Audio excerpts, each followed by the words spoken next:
mai le o le tama mo le tu Samoa te selima I ve tolu a mo tala tumua o le tamama tua tonga ua whailo nei sa whanai nei pakuranga le wawea na nafi o si tamama tua tau safia te tolo pole mission na le fono le Pasifika I New Caledonia ta longa amara ia Sean Johnson I le suia o le malai I lo nei moa whawhamaya e whalau telino ni tala I le nei vaenga o le aso o whamai senga mo onga o lo whaanga o sa atu nei mo le tamama tua po le grandfather sa whanai nei le tonu o lanta vale tiliva o loa a o anga yantu I lana ngā luenga ni tai o na nafi pakuranga iau kilani matu o le tamama tua tonga o whamatalaina o se tamama tuanga le lei to I lau mata ata matau sa fia o na ainga ma wo wala tu whailoa o I o seia ko kohu vi I lungo o wala so te inga le tele e ele ma anga tala le lito Samoa o le tamama tua ano no fatasi mo to lua lo na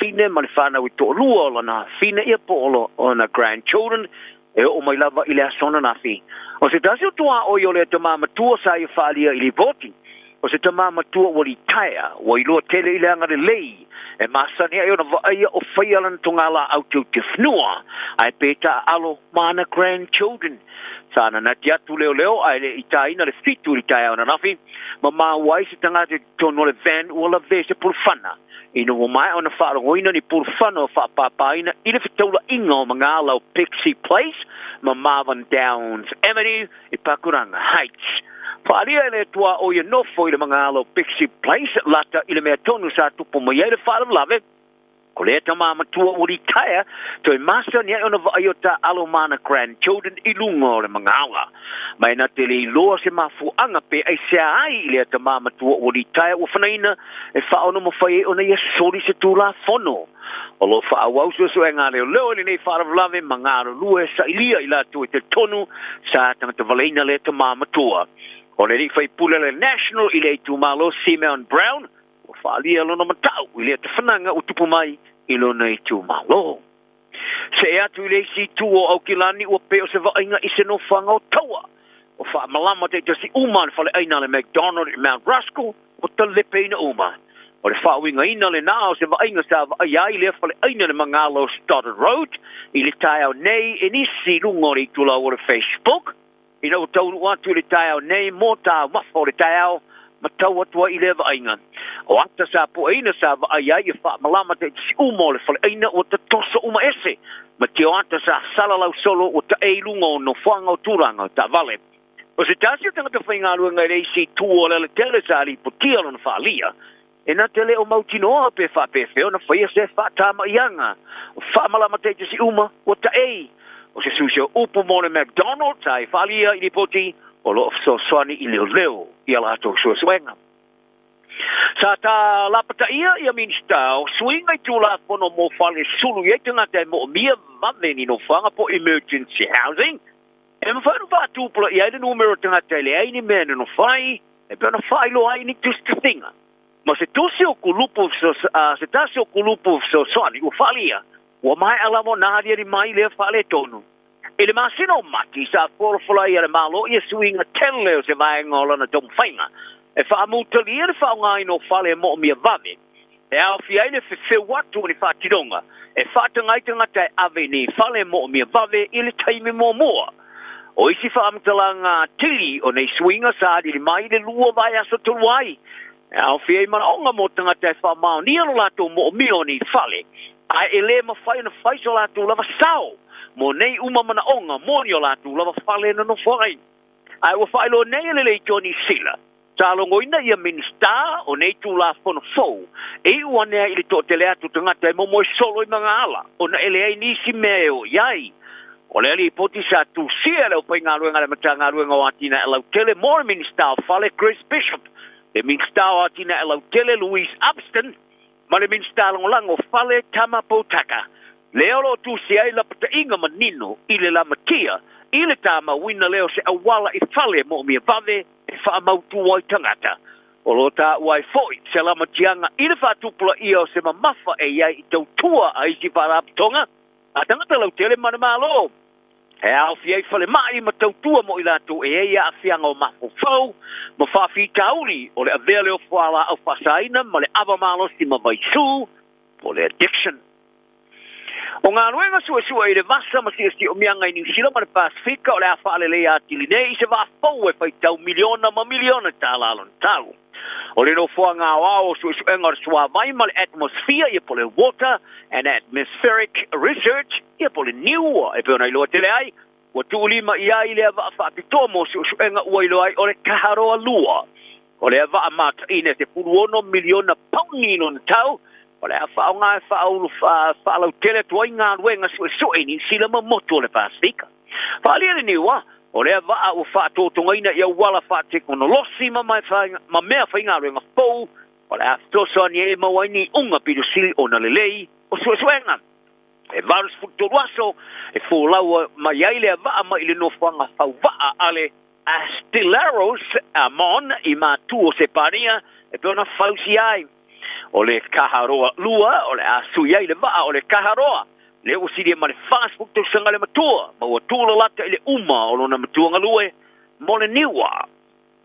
O le misiona sui maurunga tai o le Pasifika o lo taringa ia ialu i New Caledonia, o tolo po e le whai ngā malo o whalo toi whale o le Territoria Farani i le Pasifika. E peona iai le maram anga o le le tioni si le Pasifika. O le misiona sa avi ai le ioe ngā whai ngā malo Paris i le tusa ma le spuruasa turuai, inu o mai ana te liva tu ulima i le sui maurunga o Farani i le Pasifika. Se tusi e whai ei masui o le Prestene o Farani i Manuel Macaron, i le te whono le Pasifika ma le whai lau tisi au au, i su vai fiti. Sa tusi atu tai o le whono i a Macaron i a iulai, mo se whatananga. E au ina tuai le komiti wha minister le whono i numea. Mo le wha mao popoino wha amatalanga mai i tu umai le motu o lo wha awau peo na whetē nai. O le misiona e au fiari te whono le whono ma le pāre mi o le tukuki Mark Brown, ma le pāre mi o fiti te Veneram Puka sa tuu e whatau nuu i le vaso nei. A e ui lea ua mana o le presidente o le vaenga e lango mo le tuma o te o New Caledonia, Louise Mapou, i le malanga e toi tuu se siaso tuluai. Se ese inga le vāre malo i Paris, ma le whainga malo whalo toi whale, i le whainga malo tonu, e iai le matawhai o i au tū mole a misiona. I se whaamatalanga te se zāwi nā tō le presidente o le Kona Galaxia, New Caledonia, Roach, wamitan i le joni si le Pasifika. Sa i tāna toa wai, o tau mawhai le whainga malo o le State of Front, e pule na o ia le mata upu, ma le au tū o le misiona. Whaali e wamitan. Wa mana na ole malo Farani e tiutilo, pe ole ale me maua mai le misiona, me paule me mana na oa ile misiona, o le tauleanga ina leo fevesi inga i New Caledonia. O ia ta wai ole lato no whanga ole vasa o China, ma le whono le Pasifika e lemo whaone tu mawala loina. Ne pongai o te enai e Prestene Mapou, ona i o eina ne ia meo whaalatua le pūranga le malo i Farani, a ngā i le whainga malo whaalo te whale i le territory.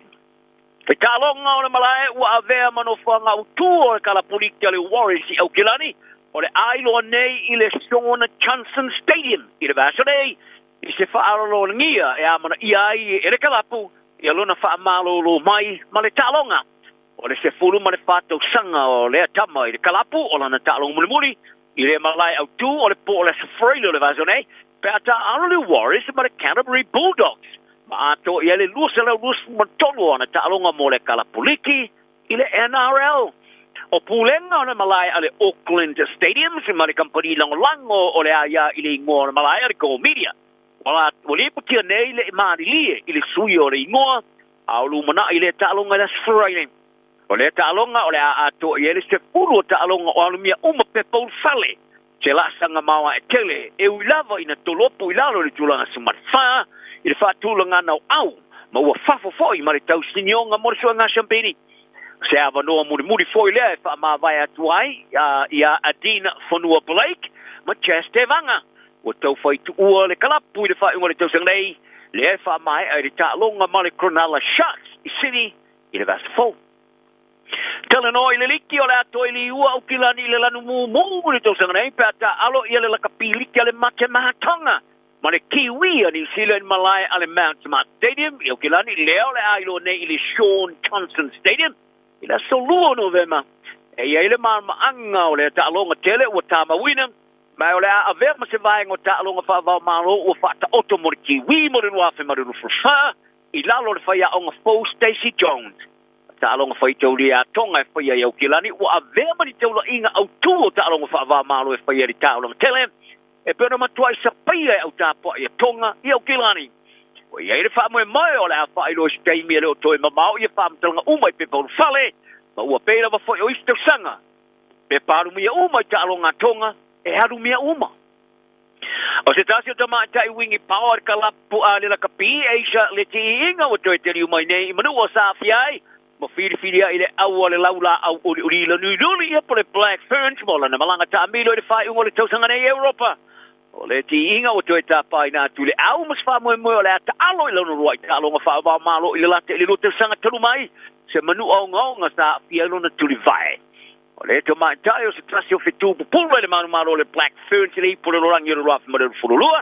E pēna ia whaalua o na kolosia le line skoa le manu malo ia engenan tosu whātosu tasi le so ngā Champagne Malaya Eden Park. Ta ma saele wa malosi o le tule vai o le to mai tai lusu le mateu sanga ia iune o te sang tulua ai. Ai o toi maua neilo na malosi ato o toa e whirwhiri ai le au e toa tol se fulu. Mo ta alonga whai taulia e whaia lea ma ingelani ma kanata. Wa wha leo se sui o tau wā o le tau vanga o le ta alonga ale Australian CrossFit. I lo lato mawhatia I le whano o le oro stasio teini tau wā. I le mai ai o ta alonga le CrossFit Games I Amerika. I au ta alo ua amata whisilingi nei. Le saonga le mū o le ta alonga. O le tamata I tau wā mai Serbia, Lasda Duget, e luosu lo tau sanga sa whano o le teimi o le tau vanga. E peona sa tu whata sia umai le whata fulu au ta alo mai le rorangi. E sa iri ai le tūlanga e peona wha ingoai e ila tō wha mao poina le ta alonga. E lo ai se li ai posta tamata e pito sili atu ona malosi umi I le rorangi. Sa mai ale 5 kilomita o le tamo moe ai o le teimi o le tu unga au le vansala mita I stami sa tupu mai e le whana malame. I le whaasala lau ina tu sa o le tu unga sa va ai ai e duket o wheto I lana au. Ai le ima ngoto I lalo le sami e ulava. E na oni nai mita le mamau mai ma ila tau o au la beai. O se au maulu wha apitoa sa ta pai natu ma latu au ina nea ilunga lona tino maliu. Tala nal ne yaso maria le whapongo mai. Iai pea le nofu file mu I tanga tauma soi foia. Ua na o le Radio Samoa se furulima iwa toru a mo e tau tuaina o e ilangu ngana fitu aso le vai aso. Ua mawhai ona auina atu le tala o le tau Iaso Taitasi ona o le langolango mai a le Pacific Finance Limited. Telefoni o Valselau fitu whawha lua fitu. O le rawa e whaafonga I se whaapopokona o tātou tala I whai whanua langana Samoa pe o na saunia ma whonga I nātu e le sunga ia se uli umalau leifi maua se si whaapoponga I le tulai tasi I le awali a tai au. O lewa se LTS fulmana whaamiru tau tēni le tulai lua o le programe o le mana wa ngā luenga a la Radio Samoa tasi 5 I watolu a mo malo le ngā lue malo le o na sai. O le vanganei le tātou tala o le tau ina ua wha malo malu mai foi e winga o le tau I manu kaunei. O le whamela ufiso le vai tau o le soe a wawa nisi o no whanga mai oro iai ia nai wanga o le a toulu vava solo ai. So vilia malo silangi mai nisi o taimi mai le tu I saute I sisifo e whiololo mai leanga iantu I le fiafiana nei. O le mawhanawhana o le somo au kilani sifuluwha tikeri malulu I le poana nei e valu tikeri e ngoto le lai le toe e valu mirute I le tulai ono I le fiafiana nei. O le venga mala soa tai au e o soane le lai le toe whamirute le tulai fitu I le tai au. O mai a wawa mai ono to unu vava solo I na iuanga e a tai e langi le leilanga I leanga iantu I le fiafia tai au. O le angi mai sa vili meli tu I saute I sifo le whiolono le angi mai I taimi o le a wauli. Tātou wanga e tuloi Samoa le rivanga le so wha talavantu I a inga wome masani o lo mafuta mai Samoa I le rifo I a solua ma lo le ngā lua ma lo le o na sai tau si o lo o solonga le leia ngā ruenga fo I tiutu ma whaiva I to tonu o le entro. O mele official va ai tau o au o savili e wha solo I de malo losi o le tua o loa savili mai saute sa sai o lo ofiti ai pēr Samoa ma e a awhi ai le entro I au mara I timu inisi o taimi. O whautuanga o savili malo losi o lo wha malo si e pēr lea mō vaenga uma o Samoa. O le venga mola so e a waoa nisi o taimi ma timu popo i nisi o vaenga ma lolosi ma fa tau savili i nisi o taimi. O le venga mola so a tau mo sa mole a ta unu va salo aida i timu e ma lolosi ma fa tau savili i nisi o taimi. Tulanga nai pia re iai winga o le tau le dek fo i vaenga o le a wauli.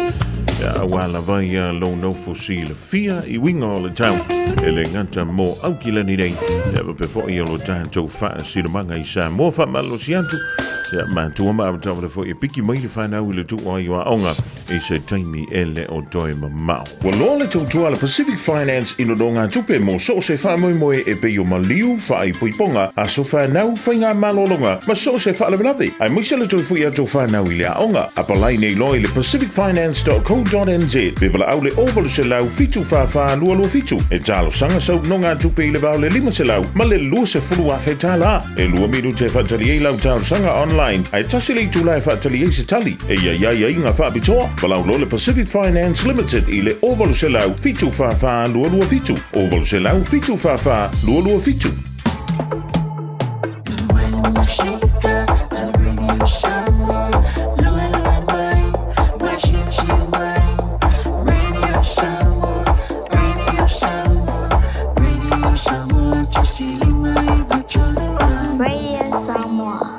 Malolele, I'm Kato, Pratma Mo4 and nurse.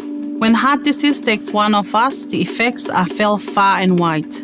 That's why nursing is important to me, so I can stand strong and support our community in living happy, healthy lives. If we all do this, we can keep our hearts strong for this generation and the next. Stand strong for your friends, family, and community.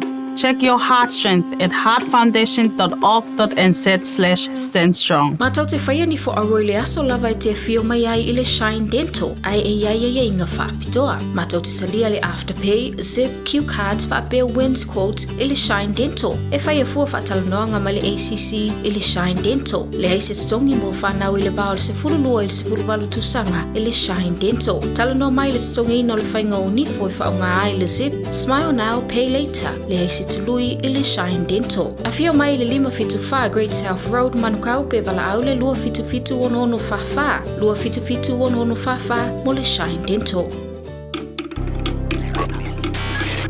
Tasilima I Vatolu Amo Radio Samoa.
nafi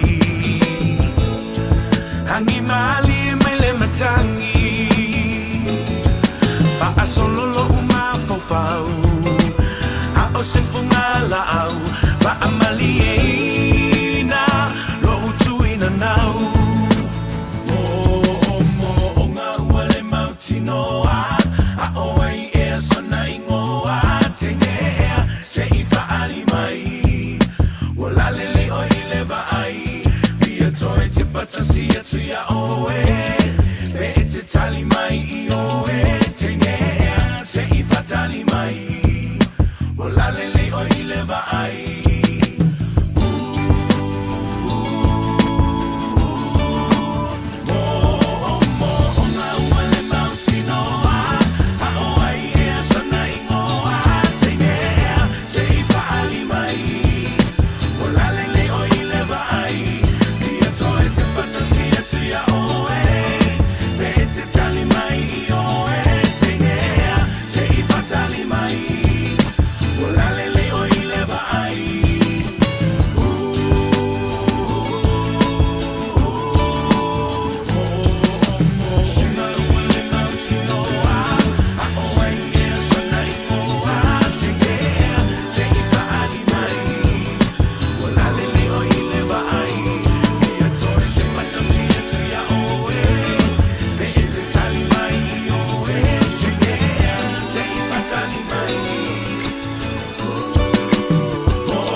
Stop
sau le pa fa vai tele na swelo no ya o ya soma asoma say yo le fa ba bo pa pele te a mai se ta fa no que le me fanta yo le me tela I feel no pele o fa ma oni persona bona o le no fa ya se que ka lo suma so que sa mi yo ging af ka ba le bunga la que le me kala ka ba ile a en bongo Really kai mo le sore vao no bunga so ba yo fica ku mo pe yo out of far pero na ka ku wa fa pe na wa ka mo lo ya fa kula ile mpuka que lo ma ya ika se suelta wa sale cuando fiore prolonga me la fie so ka fa lo la la pero mai pe ti na suma y no me sabe o mal na mão o te tawa sa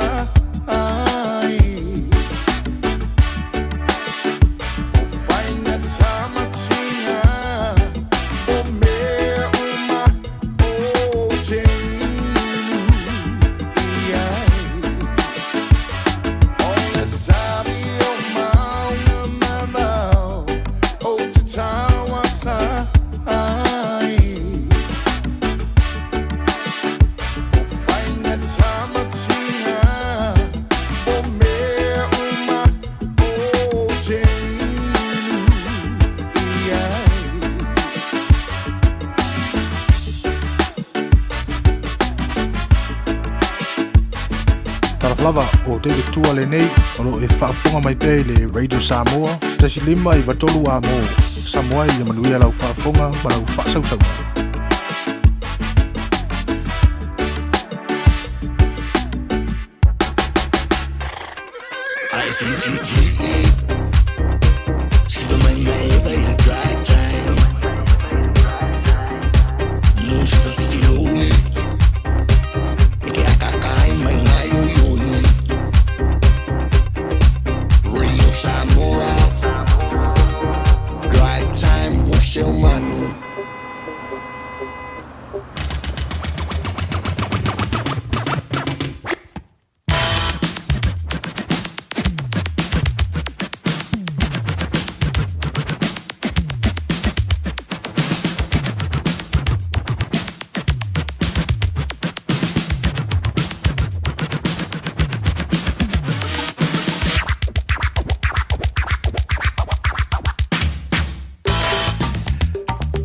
Fielanga ngai toi fa tala fa tu le vango la woli la mai mo ma la fa fonga fo I le tu fa wa ala Radio Samoa tasi lima I watolu a mo ma lo le nga ma lo le on sa lo te va I tu fa fo le le ia na fa malu mai winga o le ta e bi tai lo ma na balamba I li pung sa tu le foto a fia lo mi te ai le a fo le lua le rifo I vainga o le a woli ne yo le so lua le so lu se fulu le ma sido o kuso o e si la fia toi fa ma signale toi o le nei tausanga io e pi anta u fa pena ia pi ke I foi le tanto ia e o le talana toi fa ma sino le nei tausanga o lo to toi ia mana yaso o le nei ma sino au kuso ia e mai ala ma sino au kuso la stona io le vai so fo ia o le fai tawe lo la ia le ma sina muli e fa o le nei tausanga lua afe luspun ma fa o va pe I mai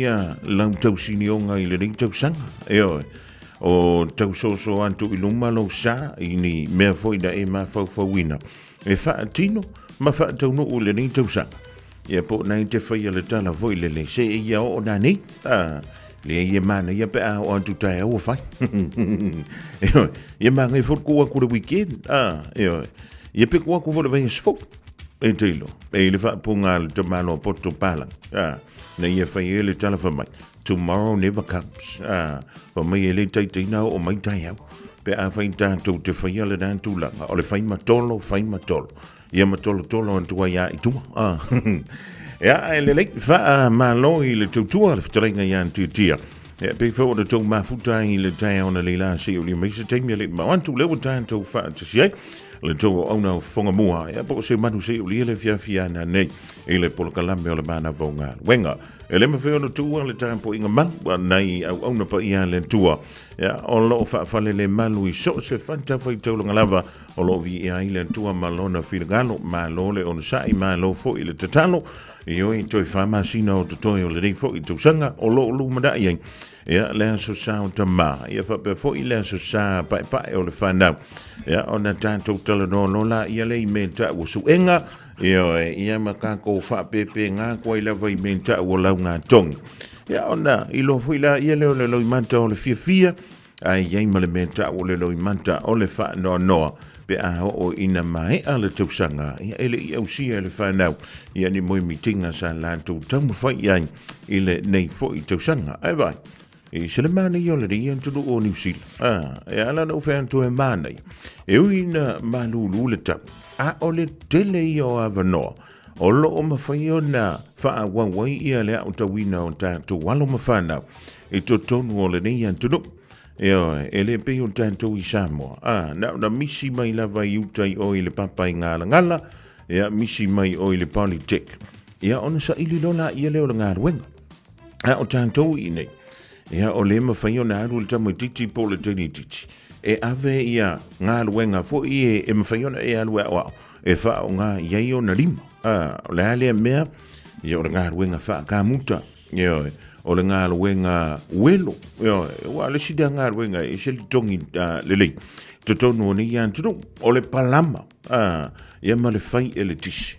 O te whai antua e maua ngā ruenga nei tonu o le ian tunu. E ma whai lava e oe. Ona e ngā lue mua se company. Ia, umalola ia leo wa matua I lava matotoe lau tomai. Iai masina mana malama anga fo I lele tau pisinis. Ona e alua leo oe ia e whaila oe pisinusi. E na paua o lea. Na paua o lea. A whaila o pisinis. Matua I whai ia lele. Whai ia matua I mai ai a lele ia le whatinonga o tātou ngā ruenga. A wai tau tala au ngā ruenga e whai. E whai se ngā ruenga mai a le lei o na whai umi o na lere. E whai ngō fie whai o na toi mō mai lesi tangata wala au mai ante. E whai se ngā ruenga po lea level to I ngā pisiris.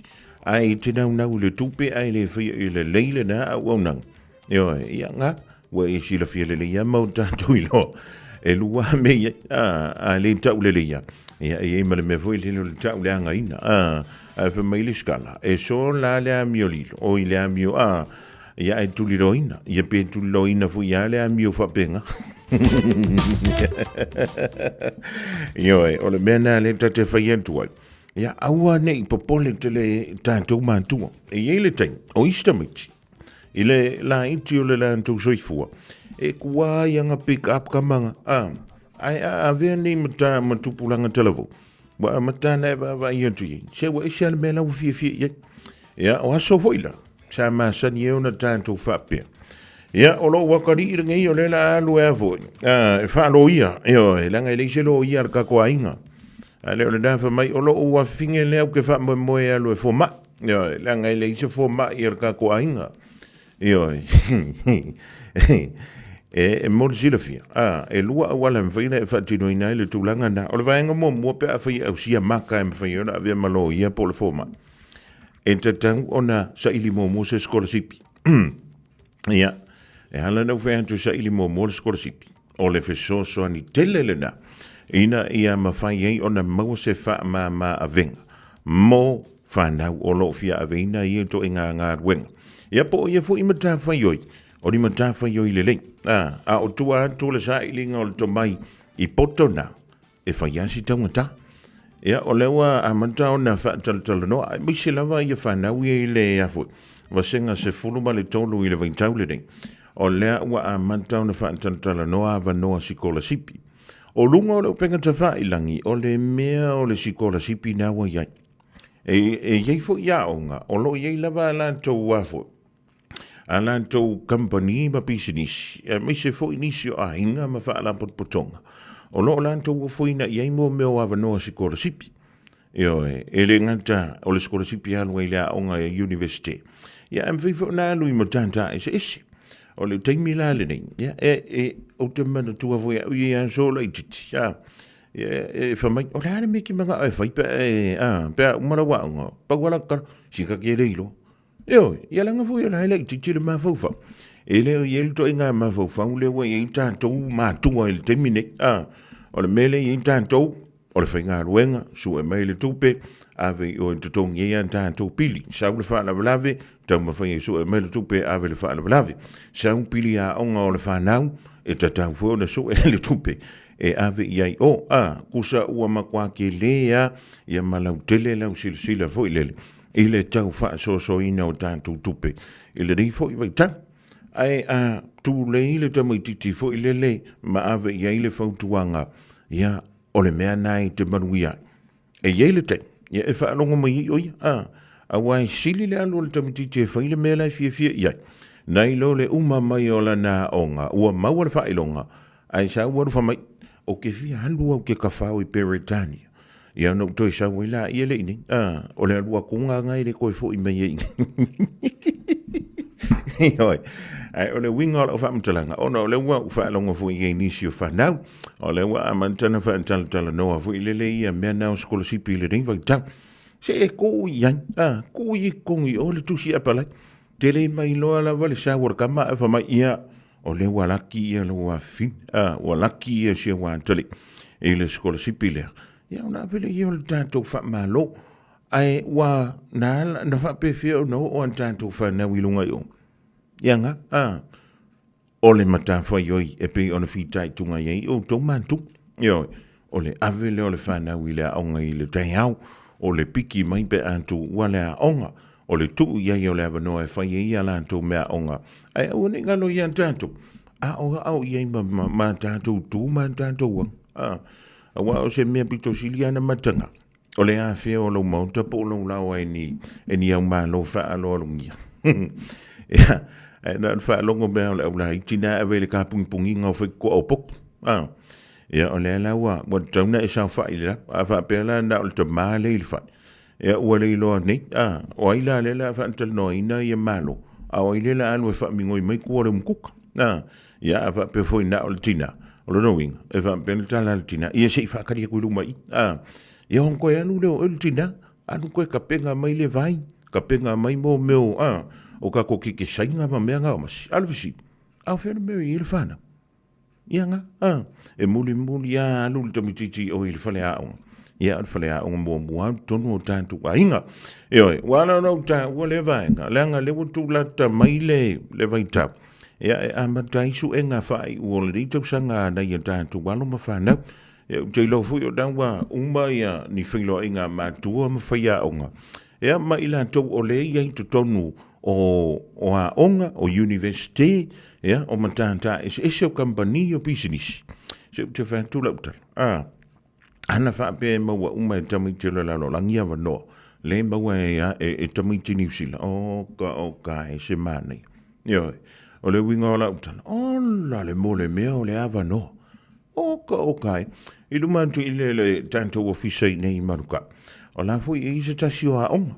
O le a onga matanta e se isi. E se uma i to mai la o au tawina i o. Ia e foi la ma hava no foi ia o ngai tomiti. E fie me i o tālonga i o PlayStation ma mo meu Xbox ma me va pena. Au e mana tu. O le pisi nisi le la.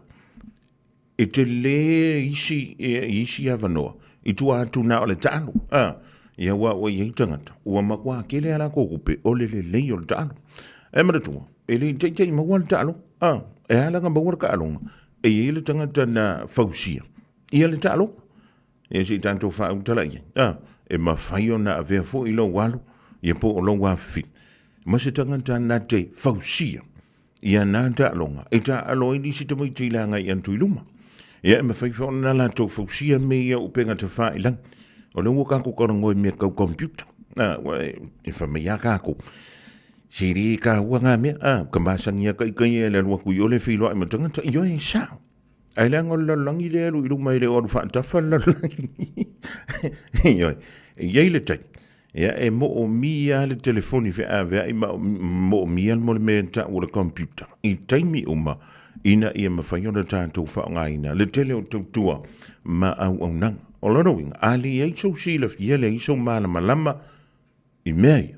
Ia longa winga kia inga kako iku. E ui whai stangata ma kua va vea le lan tau wha o ngama le lan tau sila fia.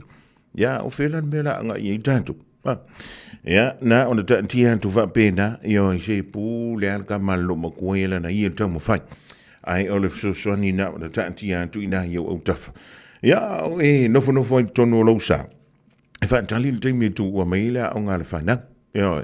Ya, tu no Michelle au man tu nga fa pe le ma sen to no ye no fa le. Ya, ole se ka ko fa fi nga le ole fa le fa ngol ni tu sang.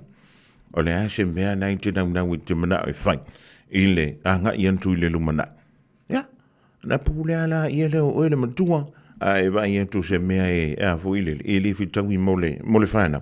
Ia, ngu whau kore ki. A e vai a ku fu i le leo le ma kua ki ngo ua i aima whai mwhamai.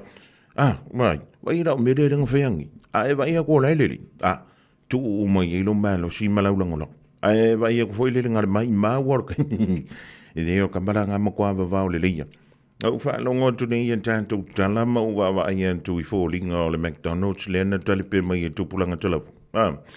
I le vao le sifuru fitu ma le sifuru vale tau sanga le mātutua. Loro winga o nisi le wa uma mai maa onga. Ia o isi fo i ele o toi o ni a onga. Ia lua ta vale ngau a ua makua nguki uma wha malama o le nā McDonald's. O le visi.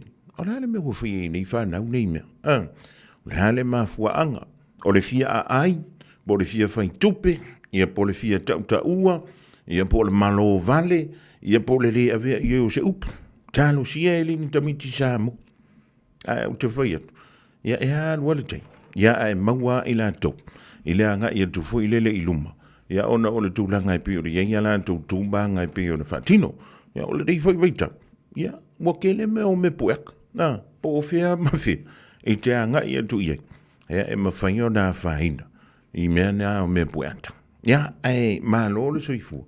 Ma le langi e mama. O le wato e fia. Toi sifuru ma le whamiruta na tāle o le tūlain tolu. Tāle tūlain tolu au rāntu tāntu tala ai vai whanua.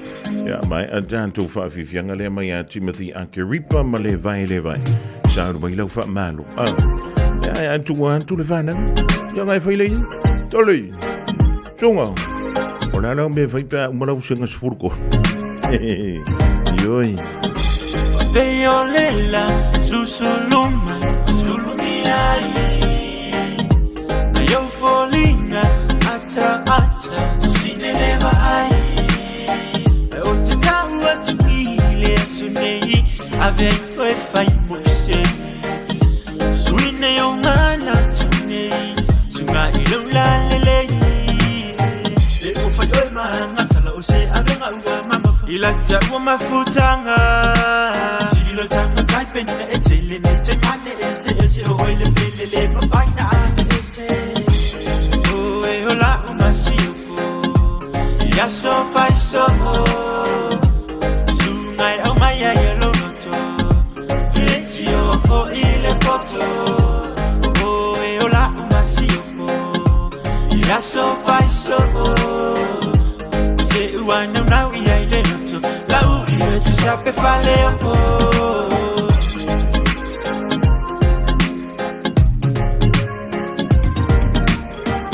Miliona fetu Sulu ese Asilava o ile bele Winga tsa afia Veio setu Faina jana materia Bela ngona pefa tukumai Ia so mabona ulo ono sa'i Mafa atali tali se umali maya oyo la umani Lo ma amora oyo wa umai yo ulangona Leito foto fongo mane mo fa au so songa Luloto yo mana o totoe Te faya mo e te fai meta e fai mo fiena o yo oyo la umasi ufo Ya so fai so Sungai au maya yelo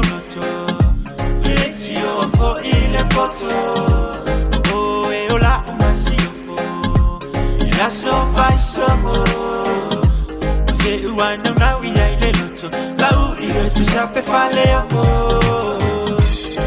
Lo masiofo Lo masiofo Lo masiofo Lo fale na ua e matino Le fifa ya luma o uso Le ne ya lo fasa awina mailunga Oe ola wangel Te fa alua Tell them Maybe it's a baya tuwana ola valmasio fa belle emozione yanga ole masina ole fetua susulu manaya ole kitara malio oe of the fatu saina ole se vai malu o sa wa tu fantasita wa ia yesu bebe se fifia o angelu awala no fa wa mo personality alone light up the room just one kiss alone that make me a go boom oh e ola umasio fo ya so fai so sungai au maya yelo noto etio fo ile koto oh e ola umasio fo ya so fai so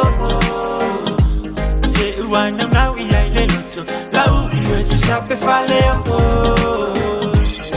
lo masio fo lo masio fo e se volume do talo link to line tolu bala wende tolu fitu tasi lima tolu ya wala tanto programa fa malo me fa malo simole au fingalo we Talofa Samoa o lea ua sauni le tui sa mau Manhattan e whaafia tama i do lato waso whaapitoa. Ta pena mai sona la e mo le matu a loa night. I le aso whalaile aso tolu se folo au kuso na o le fase furu lima tala le tau. Ta tala le whaitoa ma le a furu lima le afiafi au mai tama e whaewa le tui sa mau Manhattan a loa night. A o whaafia le tui sa mau pen i le Manhattan Function Center i le iwa whaatasi ai Domino Road i Mount Rushmore. Monisi whamtalanga, pala au mai lis i le olu atasi o iwa tasi o fitu o valu. Olu atasi o iwa tasi o fitu o valu. O se talafia nei Samoa, wei nei se tautua ma se unanga family noto mai le kampania le City Craft watu si tasi dua lua Lincoln Road Henderson. Te maua iai le tele o tawa la poa band e o foi tatu tawa le laiti. Tania foi la tofa le tonu tongi e talafo mo le tatu cashback. Ama tatu lima se lausi aga iatu le lima afe tala. Fe sota mai ulungia Peter Pernanto le numera o lua tasi o walewalu fitu lua. Pe amana mia se tawa le fau molo ainga i le tau malulu. City Craft .nz. A umaloa ona piki tamaiti onga i le asolua ma le asolulu o vai aso taitasi. Ona ki mai loa lea o lau leiti o Facebook po le YouTube a le Radio Samoa. I le afa o le tolu i le polo kalame o le tuli matangau. Ea o ai whanau i le ngangana Samoa. Awane imisia e le whanau le polo kalame o le tuli matangau. Ma le whaletua i a Natasha o le saasia i asolua ma le asolulu o vai aso taitasi. Baby, lomaki! Hey! Oh! Ja, o naua tala tule tanto le mo fa malo, ia mo fa malo si fo mole au finga wenga. E ri vai ngola o li talova. Malo la vale, soi fo la le to fa se umano. Malo sono agua me un tira malai. Yo le ala va manu ya la va fa stai le lo fo le ali. Le mango la vado. Ya va stai, ya ole malo ma sandi la va nei fa na fu mai ngolo fianga ai manga luenga. Nei la vaso. Watu fa malo se fa na mana ya grandchildren o fianga ai la toma. Nga luenga ya mai se tama fa na wal PIPC Clean Eden. Ya o se onu o sa po e fa le alili o fianga ai la toma nga luenga. Ya o ai nga uma la lo fianga ai manga luenga nei yaso. Ya watu fa malo ya te oto. Fa malo se mo nga luenga ya wala vale. Tau singa o ainga ai mai se nga luenga le ali. Ia le wha malona watu ia solo au nei Henderson. Ia manuia taimo lau tiu te alo whatu mo oise o manu tō whaia soifua.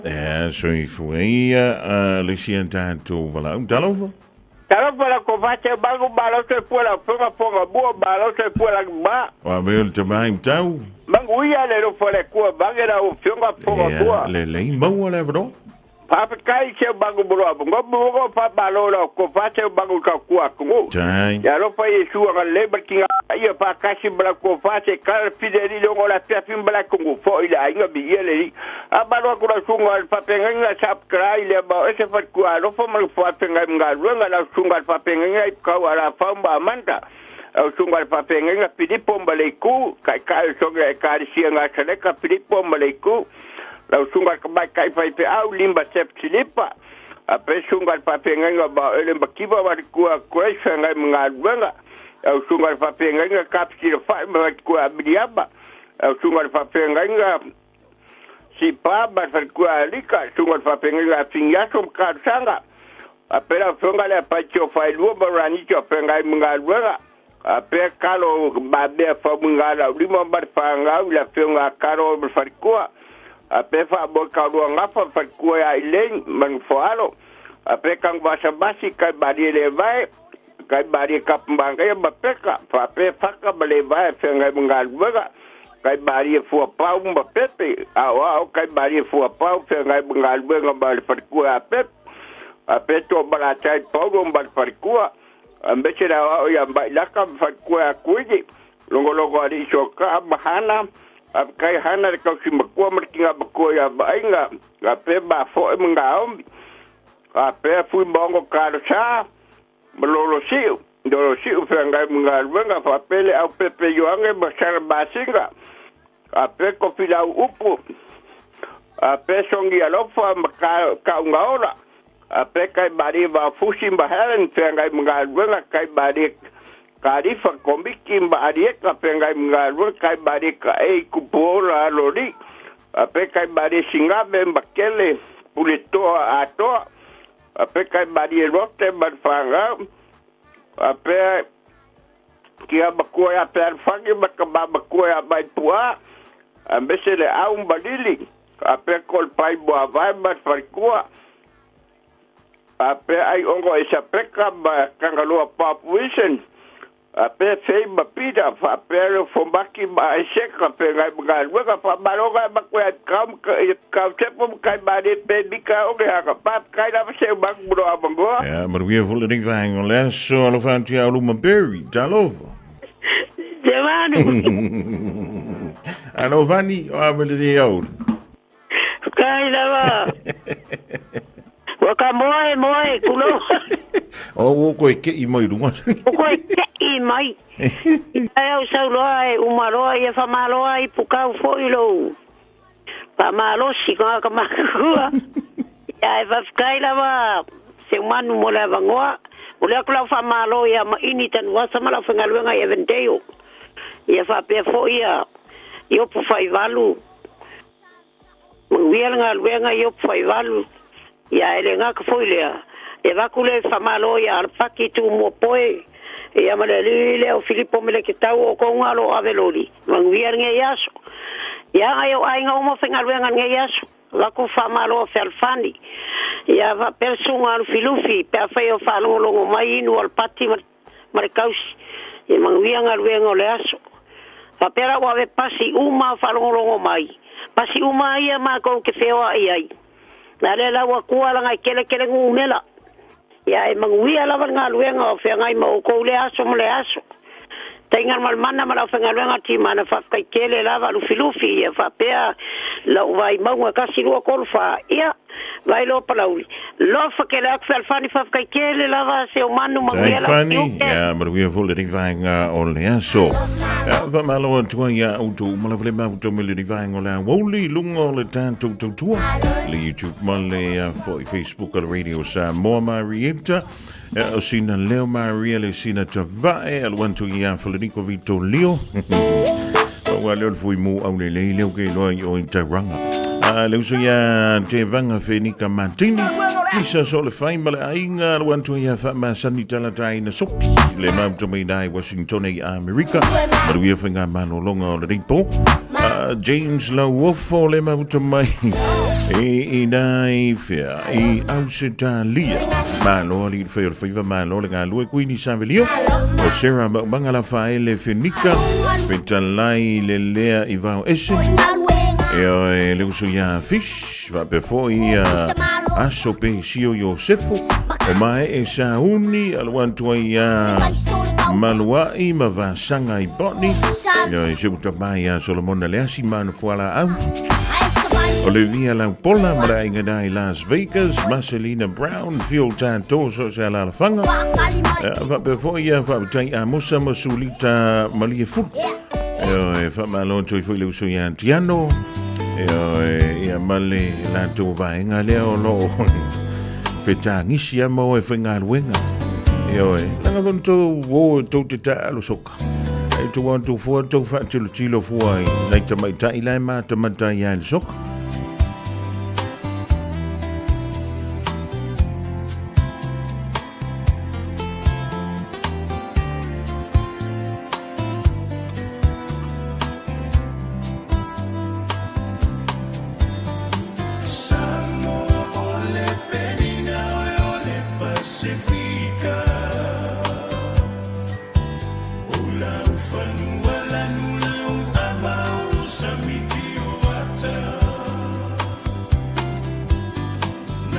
tangata mata ata lau fofonga fia fia.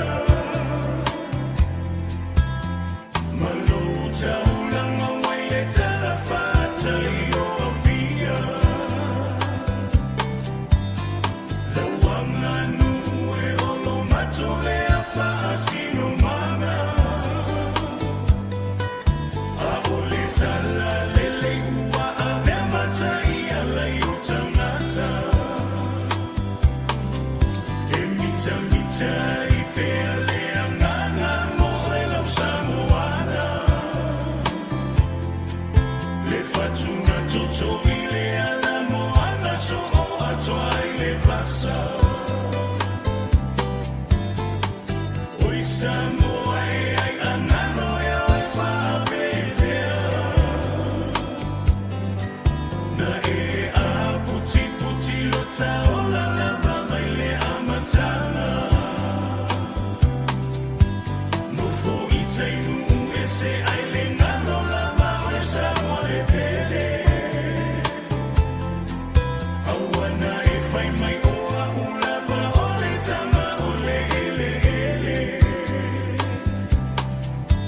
No fo i tainu e se ai le ngano lava o Samoa e pele. Awana e whai mai oa ulava o le tanga o le ele ele. Awana e whai mai oa ulava o le tanga o le ele ele. Awana e whai mai oa ulava o le tanga o le ele ele.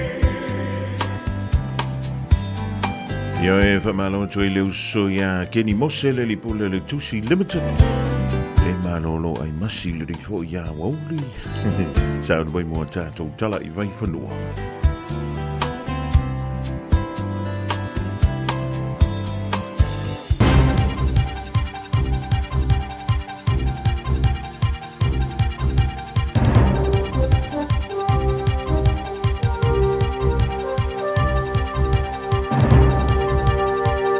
Pata fatu se whapoponga le nei o Talafou le Radio Samoa. Wa saunua le pāremia Christopher Luxon o lewa amata na tino mai le fuafuanga po le plan ina waria ai unga o se tasi o pālota whataita i le so wailu ai o le mālolo o whaafuina me uma. Ni putia le One News ana whai o le unga o le pālota whataita i lea e tuetura e mai i se whai ngā pālota o le atu mau perso o whaatasi i ona no fua e ono spun ma le whaa sina e se senga la ititi mai le ono spun malo no fua o lo umia nei le pāremene. E 5% wa siti ai I lato wa pālota lango le aveo Luxon ma pālemia ma waia ta wai le whataranoanga le breakfast o ia e le o ano tele I pālota whataitai. Ma mai le pālemia o ia lo oanga ia tu e whaila na ngā ruenga ma o lana whaamtaranga na whaia o le I whaia le pālota e au o na whaatino la lato fuafuanga ma o lea la wa wha ngā solo o tu e whaatūranga le atunuu ia ma o le mea moni na waia o lo o wha o peo na ia whaatino la na ngā ruenga.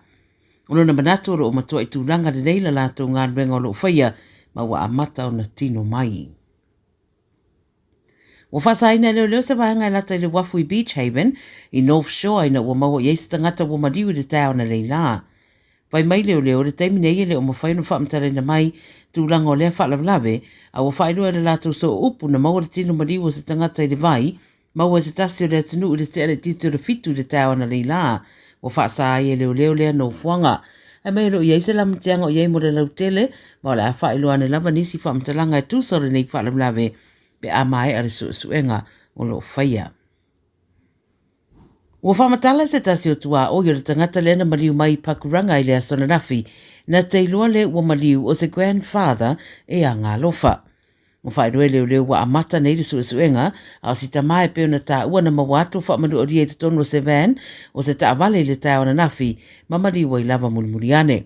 O le tua oi sa tala noi le Radio New Zealand, e alala I Pixie Place, la tane le mena tupo le whaalabilawe, sa ia whaeroa o le ua mariu, wa li taia, ma e au mawai lea whaetu e masani na vaia, o whaia na tonga la au mata a alo mana grandchildren. O le suenga lo wha awau, au whaelua tua o iwa iei mara popolenga le saunga le mua o whanau, e meise o I tonu iei le Elm Park School le latane, o se awala pisi fo I le teimio a onga. Mai mōri mau e whaalimo na pā ele whana le tau ana nafi ai nei minute muliane na nga ia turo leo mai lo ai le ua maliu o lo whaamanu adia i tonu o se courier van. Wata ua isi ripoti o se tamama i tonga le ua awhia. E siria malelua se lau mōrianga ua whaia whaasanga i te tangata e to o luas fulu o se vaenga o le suenga whai whaatasi a New Zealand Australia e taula i kengi ele au te pasika.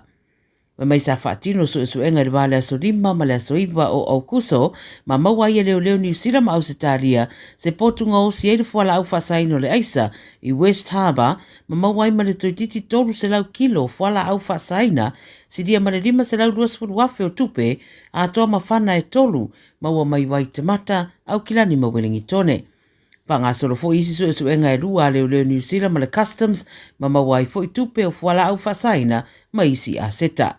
O isi vaenga na whai eisu suenga e au whiai whalitari malo o Airbnb units i au kilani ia ma maua fo iei Malaysi 5 kilo o le aisa. E to ofito tala wawa li patiele po eina leo ono la lato ngau i o le whale ainga o le McDonald's i Mount Roskill wa ba ia i le whaalea ina o wha malama wha o ngā aisa mala ma pou a mea mai le tau mate le atele se tupe mana o mia to e whaale le iai. Po le afo le tasi le paveawa e longo ina lo leo le whaale blave i le whale ainga le Stoddard Road ma le au whinga luenga na iei lea teime le ia awhia au whetau wa ina na taula i le ospa inga i tupe ma toe so sola ese ai i ta avale lua na o ne ai. O le kulupu e au fiaita la vouta i sefulu waru tausanga to o tolu e ta i sefulu fitu tausanga to o lua e ta i sefulu wono tausanga ma ua tau fia uma le vai ngā leo se i au lia le aso e tutula iai i le wham sinonga. Ua ta ua olo te ena e leo le tatala ina i tua. Tala ia le Radio Samoa mo le neia solua. Ua mawhai ana au ina atu le tala o le tau i aso taitasi ona o le langolango mai a le Pacific Finance Limited. Telefoni o Selau fitu whawha lua fitu. O lewa fitu miru tau tēne ling tulai tolu o le nawa e whafonga i tala i whi whanua o le ringa waule pe o na whunga dātu mataparina e le whalitua ia Miriama la toa po mare. Mo le tulanga whaptai ia Miriama mo a tātou tala e le rivaenga o lea wauli mo se whapoponga i lea soa taiao. Mo le tumine i e whaatala whaantu ma whaamalo antu i mātua e langanto i leo le malu a ta vale fa pe foi le fana waonga o le rangutu waonga o le ria so lua tala vuto maiti o mai o tonga mai la onga i le ria so sa ya onga e po le da foi sa e fatanga ma i le ria so yoi e ale le dan sia nana e mo se me fo i le ria so i le onga na mai lau lunch no mo lau lunch ya le fa mau le lo fuspa tono le ta vale sa le mai mo to pol kalame o le tuli matanga pe a whali tulain tolu i le au li ding. Malo antu i sa i le vau sifo. E mautu male mautu me le rivaengo le au li tala o le tau. O le meile lo official va ein tau molo si le fia. O le au tu va ein tu fafo tu solo mai fo i le la. Io o le meile official va ein tau. Ya e mo sina mo se le rivaengo le au li. O le ngai antu le poana ni e a wa ni si o no fuanga. Ma fanfana i la somo au kilani sfulu ma le wha tikeri o le malulu i le poana ni i valu tikeri e ngoto le la i le toi ono midu te le itu la e ono i le fiafiana nei. O le soa tai au le asoane le la i le toi wha midu te le itu la e fitu i le tai au. O mai a woa i ama tolu wa vasalo i nisi o wanga. Mai whaasalo antu i na langi le le i le fiafia tai au. So vilia feolono langi mai le tui saute si sifo ai feolono langa i antu i le awoli a tai au. Toi wha malo antu i ainga wome masani Samoa le wangana i le tātou tala o le tau mo o tau. O au so vilia wha solo i na malo losi o le tua o loa so vili mai saute sa sai. O lo o fiti ai pia Samoa mai a fia i le anturu i au marai timu i nisi o taimi. O fautuanga o so vili malo losi o lo wha malo sia pia mo vaenga umo Samoa. Mai e awawa nisi o taimi i le vaenga le i le so ma timu puu i nisi o vaenga ma e malolosi ma whaatau savili i nisi o no fuanga. O le weanga i antu mo le aso Andrea mo Samoa o le anto uluwa vasolo ai timu ma e malolosi ma whaatau savili i nisi o taimi. O le tulanga nai pio iai winga o le tau le dingfo i vaenga o le amoli. e pe ora au de bangi le official va in tang wa lavalo no fossila fia ile nei fo I va ngoleso ya le woto e mantango fia mai le solo le la so mo wai sina ma fana fo ile nei va ngoleso wa lo le tu ala Pacific Finance in donga tupe mo so se fa mo e pe yo maliu fa I puiponga a so fa nau fainga malolonga ma so se fa le navi ai mo se le tu fu ya to fa nau ile onga apalai nei lo ile pacificfinance.co.nz pe vala au le oval se lau fitu fa lua fitu e talo sanga so nonga tupe ile va le lima se lau ma le lu se fulu a fetala e lua miru te fa tali e lau talo sanga online ai tasili tu lai fa tali e se tali e ya inga fa bitoa vala lo le Pacific Finance Limited ile oval se lau fitu fa lua fitu oval se lau fitu fa lua fitu Radio Samoa. Taslima Ivatol Amo.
O le wha toa uma o tātou tui pui pui ar COVID te tau ona whai. O se au wala i tau sia le lei ai tātou, o tātou tua a mātutua, ma e pele ia I tātou. E pipisi le COVID le vau tangata, lea e ono a whaina ai tātou uma ia wala ese. O nisi tangata e siri atu ona tinga aina nai lo isi. Mo le puipuia o oe mai se mai onga. E whautua ina le whai o le tui puipuia le COVID mo tangata uma o 5 tau sanga malunga atu. E le ai se tutongi, mai ma whai o na whai pea uma le ono masina talo o na whai lo tui puipuia la tamai o le COVID. Pena e maua fo e wha mai. Mo le whatonu ina o sau awa noa po le fia maua o nisi whamatalanga. Pawhasotai lau fo mai po le whale talawai. Pete tanga I le bookmyvaccine.nz. Le Casa Beds and Appliances o le tali o mana onga. I o loa e whaatotonga ilo mauta. Ini tau le lei, toe anangata. E mawai moenga ngao si tutono New Zealand. Whaapea se tino fōa le potumalo lo. Lau ai manofoa, TV, la au pese, usa aisa, masini tā lava, telefoni fe aveai. Maisi, a fiu ane loa I le whawhituwha Great North Road o tau, po le tolo fituiva Great North Road I Henderson. Le Casa Beds and Appliances, telefoni ovalu selau, lua, 5 ovalu selau, lua, 5 A umaloa ona piki tamaiti a onga I le asolua ma le asolulu o vai aso taitasi. Ona ki mai roa lea o lau leiti o Facebook po le YouTube a le Radio Samoa. I le afa o le tolu I le polo kalame o le tuli matangau. Ea o ai whanau I le ngangana Samoa. Awane imisia e le whanau le polo kalame o le tuli matangau. Ma le whaletua I a Natasha o le saasia I asolua ma le asolulu o vai aso taitasi.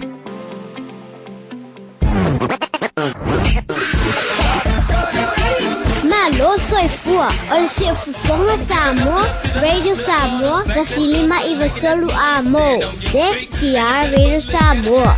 E o ringalo polo kalame o le tuli matanga o le sia ma le whanau fo I fantasi mai le whaltue a Natasha vai lua. Se te me leo toi mau wale whantu tenga o le tātou polo kalame da mo o tau le whanau. E whamau le lufus pau tono le tamale a whena weo o le tau aing. Sui lava o ngā whaisira koma whaisau mea ai. Ma e mā tamata pe te whaalongalongo mai foi. E le tātou polo kalame da le tuli matanga. Au di sene o tātou whaalinga leo tono mai leo fisa o le Radio Samoa mo lo si le fia. O le whaalinga mo mua o whaapitone I le Casa Beds and Appliances o lo whaanga solo. O lo yele tātou seti de whoalea o lingtu aingo le fabric. No fo tolu ma no fo single se lua. Mai le iwa tala I le vaiaso. Iwa tala le pemeni le vaiaso. Lo no winga a fani iwa tolu sfulu ma leono. Tolu sfulu ono tala I le pemeni I le masina. Mawai le tātou no fo tolu ya ma no fo single se lua. Ya mo le toi ina ma le lo matua. Yai le moenga queen size mai le fitu tala I le vaiaso. Fitu tala I le vaiaso. E mawaila moenga pe a fai ia o ngā mokwa o ki ano moenga na wei il te mini ue whanongo whaile le o ia pe wa koe a o ku yeri si puring mawale tātou moenga le da o le iPhone 13 se funu lima tala I le vea so funu lima tala I le vea so mawaila o iPhone 13 ma le Smart TV lima inisi I le da o le se funu lima tala I le vea so se funu lima tala I le vea so mawaila o Smart TV lima inisi lona lautele. A few on the law I le whawhitu wha Great South Road o Tahuhu po le tolu fituiva Great North Road I nai Henderson. Vala au yele ovalu se lau lua 5 whavalu ovalu se lau lua 5 whavalu morisi wha matalanga ma whai lohi e na e whafonga le Radio Samoa I nei wha salonga e maua tuai ma sau mea lofa the Casa Beds and Appliances iona la e lua Malaysia and tātou whaalinga awane ngalo sau lo minga o le tusi o le songa e whatasieila ma le lo minga fo o le vau filifili e maua iei whaalupenga o Samoa I sifo tutuila ma manua o nisi o talatu o Samoa o ala ngā upu e o le matawha ioi le matai le whainga o whaalawalawe pei o whaai poiponga ma liu o le o siusinga o ainga a toai ma whisila whainga o paolo o si ifa anoano whaalangingo I kalesia e ma le tele o le ngangana o whaalolonga na o le fitu se fulu talalo na tau lea waiai na o le fisa foi o le Radio Samoa e mawai saulo minga a fia mai le tolu ona Hobel Avenue Marukau pe vala au mai mo nisi whaamatelanga I le lua tasi 5 I tolu lua no lua tasi lima i tolu pe tanga iane i le shopradio.samoa.co.nz shopradio.samoa.co.nz e mawhaiona whaata wai lunga lo penga te whailangi ia malafo atu i le pito no po le anturo o le da e te no pia iai ma le tātou whalinga moli moli tina ma le whanau o le hase tau tāpedanga mo le asu sao tama po e mai se video alo tama a o wha matala sana tala malie ia po sana poka ia po sanga pepelo fo i le tau vanga o le asu sao tama ua whaingo ina dad jokes a uane o vantu mo le 2 minute le umi o na tu le lunga o le upenga te whailangi a le radiosamoa.co.nz le video in teleana reactions i lunga o le Facebook o la whapele o na manu malo i whailonga mātungo fia wan tāpereina e whaanganta le la fuina mai o tātou videos i le tai au le stofi o le vai asfo a so lusful maliva le o le masino o kuso i le iwa i le tai au o na lau le o tātou whailonga i le tau se funu bale lua i le awauli o le aso tofi lava lea wala ona vave faile tātou lau ngā tongi ina i mawhai e ona e vave sumai e piki le vailonga a wale toi ina mo le aso sao tama tātou tali e fantasi mo le aso whaapitoa e whaasino i tama manuia le aso sao tama mai le pulenga ma le uwhenga alwenga a le Radio Samoa o nisi reo tātou whaalinga lau tonu mai le ofisa o le Radio Samoa le ni fo i vaengo le aso se mali antu le vaengo le wanti ia luas fun matasi biru te wata e nei le tolu por kalame o le tuli matanga o le whanau ma le saasia i se teimi le o toi mamao i mele pone Australia fa malo antu ia mau fa manu ma le ainga le mau tomo i fo i le ni vaenga o le aso 24 hours a day, 7 days a week, Radio Samoa streaming live on www.radiosamoa.co.nz.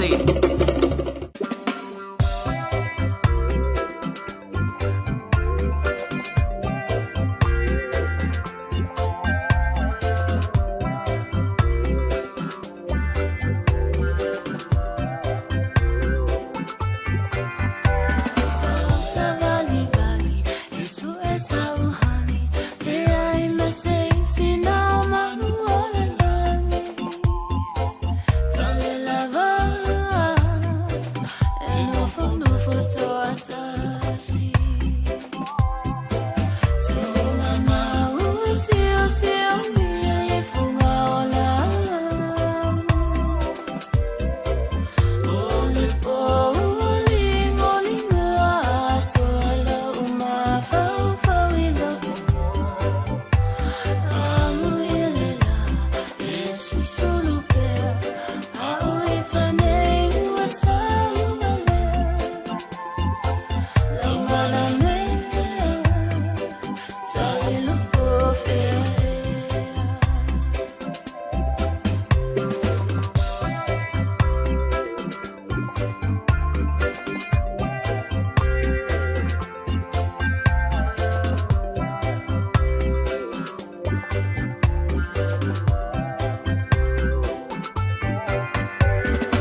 le Vino Records malapisi sa o sa vali fantunga Maria ba ala panti so tuana I lewa toi cover ina bai le Vino Records ya mo la fa funga ngala di vango la woli yai ma lo antu le so ya Rose lo fenga I fo ma tili lo po fenga lo nga po anga me leva ano Rose fa tele ma to mi le di vango la wo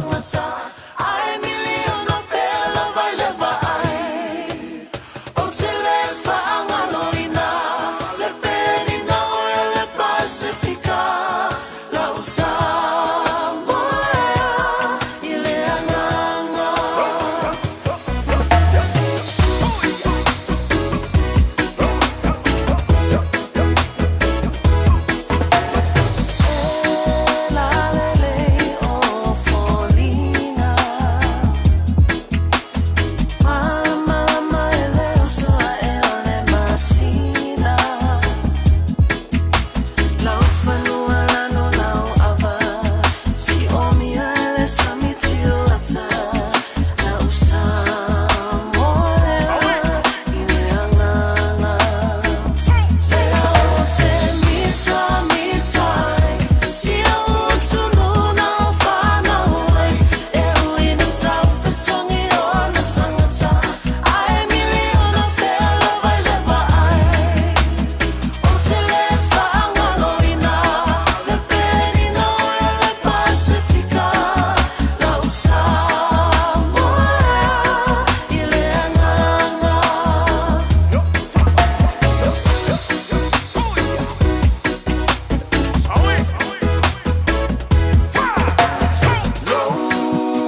mani mani he hala pe kotali e va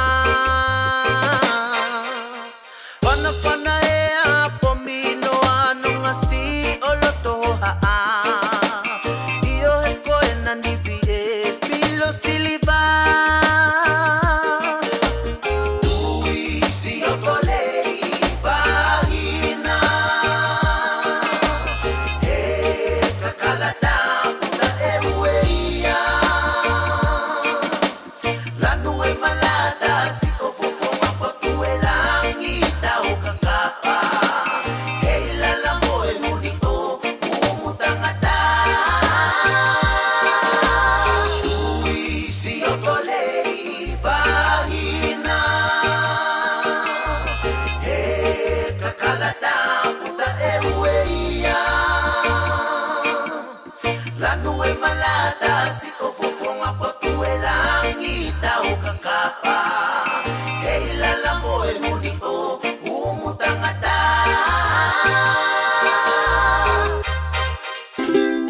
Talofa Samoa.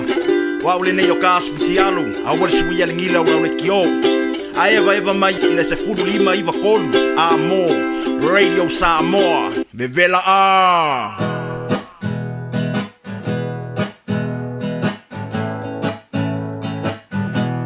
Leu fia sina na tuli matangau Wahapea lawa ita ole whanau Ole atu yo umatua Tuli ita ile a oma Matua awa e te whaau Ona pau ole fuasa e lulu Ti matale upenga Aveia pisa molelu Sa asia eta fa asao Sa asia eta fa asao Atini pao Neolata ua uto Se ilolongo pea le fuambale pao So whatalo whatu foi le nei tula o le awa uli wha malo lava le fo lau manuia malo le ono sai malo foi le tau watai lo tau pa ia malo o tau mamalu le nei aso ui lava foi na lo wa masavili mamalu lu ya tatou ave whatasi le mua ya manu vau nei u tatou au le mai foi le nei awa uli e tatou uma lava ua mawhai foi o na au le mai le nei awa uli whatalo falo i atu foi le tultuli matangau i whanau a o ngā uma lava o mawhai foi ia o na maua mai le polo kalame i le nei foi awa uli te ine matama mahalo ia te utou le wha malo losi le nei aso tali tonu lava o le nalo o saunga le mupea tatou ia mamalo losi e ui lava foi na malulu ia ai tatonu whaiaonga o le nā uoutou nofo uta le lei i le pui pui no outou awane i heise mai yo ia wa tatou mamai foi ia wa le lei foi ngā luenga ta mahamatina mana tua la tatou te ine matama tatou polo kalame lava foi tatou te mua lava i le atua mua la tatou te talo tatou te tala nua ai le tatou wo wha pele o Yesu ia tatou whaftai ei foi le atua ia o le nei foi aso fau ia pono mai la ia pete file mu mai te ine matama ia se faile le tatou te talo ia mātou te vi ia lava oela mātou atua ele nei fu'i awa uli. Mātou whaafetai lo alofa, whaafetai lo wanga le lei, wa e tai mai lo mātou wola. Mātou uma fu'i uma whaia na au lia mai le nei yaso, ma le nei taimi, le atua la mātou tamā, mātou te whaafetai e lava ia te oe. Whaafetai te le lava, mo le ola, ma le malosi foa i fuaina mai ia te oe. Le tua lo mātou tamā, mātou te vi ia ai lawa fio. A wai le o se poto mai o i mātou, ia po o se malosi fo i o seisio i mātou. Ai ona o lou lava alofa, fa soa mai mo i mātou. Ia le nei o mātou au li ai fo i le nei aso. Nisio i mātou, fa ilunga ina fo i le nei aso. Fa o popoina o se isi fo i o tausanga, i le soifua ai mai se le ola, le atua lo mātou tamā, mātou te whaafetai lava i a te oe. Ia nisi o le whanau, sa mama i fo i. maua I mai o le tino, ai mātou whaafetai, wa e toi whaafo I sia fo I lo lātou mālosi, whaapena na I o mātou mātua, tina mata mā sina, mai se foi ia o mātua uma manai o mātou ainga, mātou te whaafetai lava, I lau whaamalolonga wa e toi whaafo I sia foi, le tino mālosi, ia le tualo mātou ta mau fua ia o loa lofa ia I mātou lau whanau, Taftai tele lava le li ie, wina lo wale nei aso, ma le nei fo I vai aso, ai mātou te whaafetai, a wā o loo e pui lava, lo mātou wola I lea taimi ma lea taimi. Tele nisi wa whano le tua, tele nisi wa le mawhai o na mātou au lia whaatasi le nei tūla, a o I mātou le li ie o mātou au lia le nei aso, ia mātou te pati lava loa lofa, ma o mātou whaapea ifo, whaafetai tele lava lo mātou atua, mātou te talo le nai le nei fo I tūla, whaamanuia I whanau wā onga ma lava, mai lava I tamaiti la iti, se ia o nai whanau mātutua, so se tasi to tonu se o se whale a onga, le atua, mātou te tatalo lava foi, e ala la mātou polo kalame nei, ai oi lawa fio, ia e whaamanuia ia I lātou uma, le sa ilingo le poto ma le ata mai, le atua ia e whaamanuia ia I lātou, ia e fesoasoani fo I la lātou sa ilinga, o hamana onga, mātou tatalo ia te oe, ia whaia I ailo lava whina ngalo fo ele tino mālosi ia I lātou,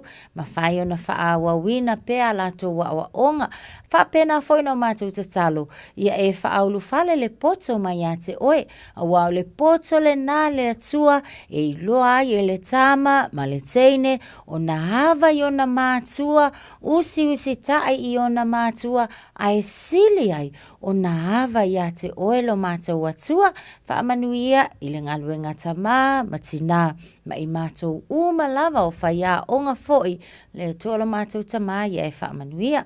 Mātou te talo le nā ia te oe le nei awa uli, a toa ai, ia matatalo lilo I o mātou loto, lava lo mātou atua, whaia pe ia ilo whina ngalo, ai awa o mātou loto, mātou o lenga lea ia te oe, Yesu Keriso, lo mātou alii, ma lo mātou whaola, o mātou tatalo mawala awa tuai nei, amene. Lo teine matama e se le tau le lei. Ka koule o whalongolongo ato lai file mu mai. Io e lai tatalo ma lia mai lava e se le lei a ea. Ia whaamasani manatua. O le whaamasani I ai o oe. E ke makua lava. O la lava o e masani a. I le o langa leo le tatalo. E wa o tatou. Teine ma le tamasa moa. Ia e le ngata o le tino. I ka kaunga ma losi le tino. So I fua malolo ina malosi ka moe malosi alu lea onga. Malosi fsoswani ata mama tina I fe au. Ia ta tau foi ona le lei awa malosi lo le tino. Ia wa le lei foi lo mafau fau a ea. Ai ia le lei foi la. Ia malo wola fa lea nganga. Ia I loe oe ona talitonu foi oe.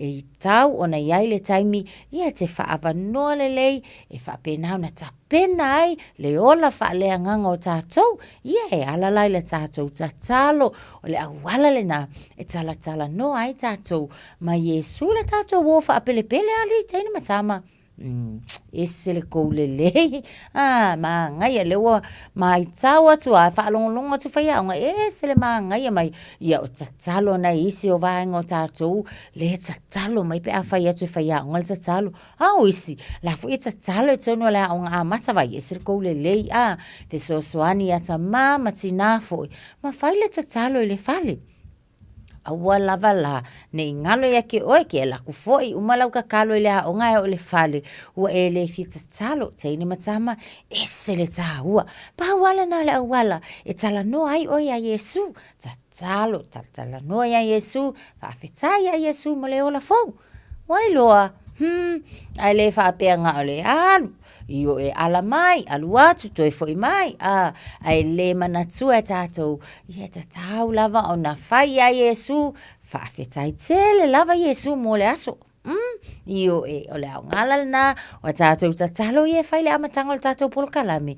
Whaatai ei oe, loa, a e ola ai, ma e whaatai whaamasani, oka le maangaia, a li i teine matama, o le whausanga le ngā, ia ma le whausia ina le nā, o le whale o tātou, le teine, ma le tama Samoa. Loa, ai loa le lei oe vaenga i o leo langa, ia matafa i o leo langa oe mauti noa lava.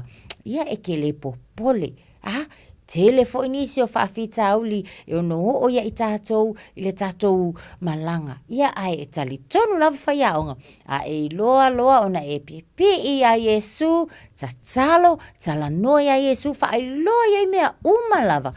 Ia ole a tali fo i le tua mo oe, Nelei. Usuka kupes whatalo whaatsu ia sao, whatalo whaatu ia raponi. Oi, ia o siteine o ana kalo whai taha lofa lava. Ia o siteine o Emi, mahalo Emi. Le leitele o tau lea fo ua wala au mai, ma whaatalo wha mai. Ia usu whaakasi wala o tau. Pese na mata o umai o tau ngō isi o tau wonga. Whaatalo wha iai Io e talo wha lava.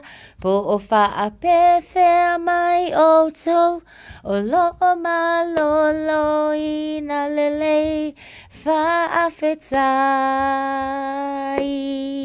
Ia vai, kalo sia lava la, o le na o le lei, mausi usi tai tātou, o le na whailona ngalo nās whanau le nei fo i aso.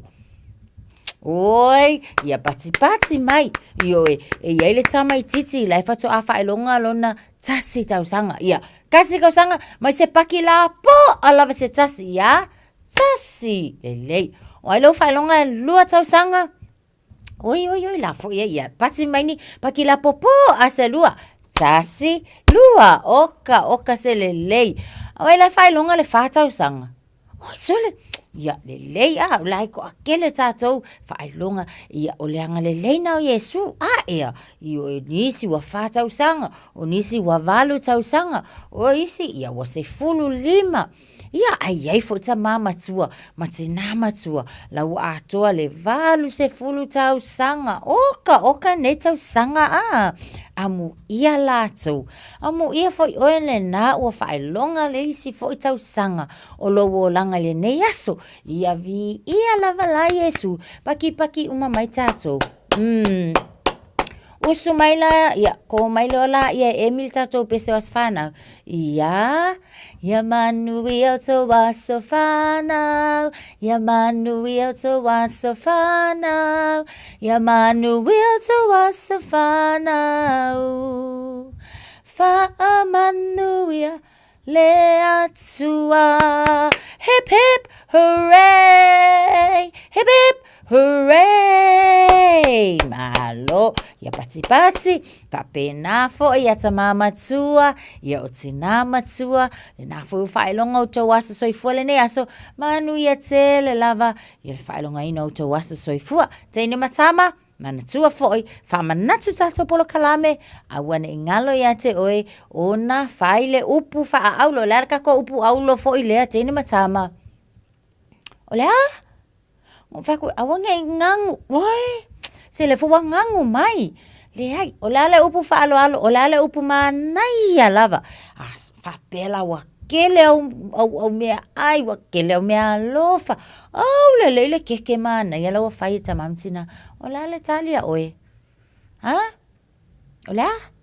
Le, fa afetai vai le fai ngofie. Fai fatasi, fa afetai, Io e whaopopo whaafetai lava tamama tina, whaafetai lea lofa, ova ai, fua uma lava nā lea lofa o tamama tina, ia i tātou uma lava, olo ia su whanau, oka se au lelei, ma ngai ale keke mana, ia tele mea ai, o mea lofa, awala nei ngalo ia te oe, Teine ma le tama Samoa, ia e loa o na whaali, o winga whaaloalo, o lo loto whaaloalo, loto maualalo, vai, o kalimanga ngai o kako upunga io e ala i le whai o le upu lea tātou, whaafetai, le kele, ia, ai fo la ni me ka ku ke manga o ai yo ua mana o nei fo isione ua fia ingu lava sione o la fo le tala tato e fai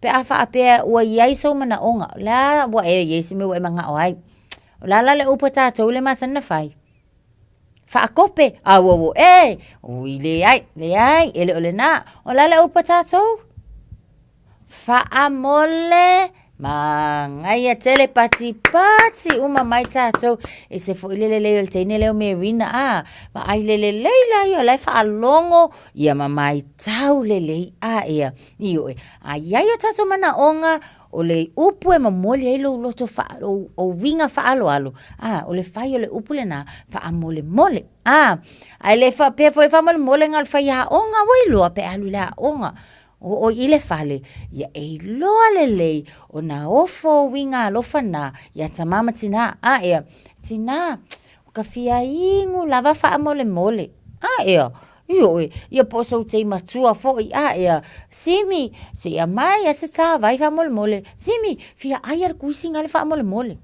ia ai awala ka vale foloa io makangi fa kai o awai ai ma se mana ia le nato ai nga mio io o le taua fa nga lau ngana o le ngana o tato polo kalame fa manatu atu pe ia te oe winga le nei ia ma tato wa mio uma nei e tatau ona fa ali maka kule fale fa tai e makanga e fa masangi ko le fale lua o tau sanga fa masani ia tolu o tau sanga o ka e fa o popo tupe ma fa o popo tupe e a vera o e matene matua matama matua o ka se mimika o tamama tina ia te oe ona o le o la wa miu ia le ma se tato le mana o e fa fia tamama tina o le fia lau tamamtina o le fai o a tatou wa mio au le lei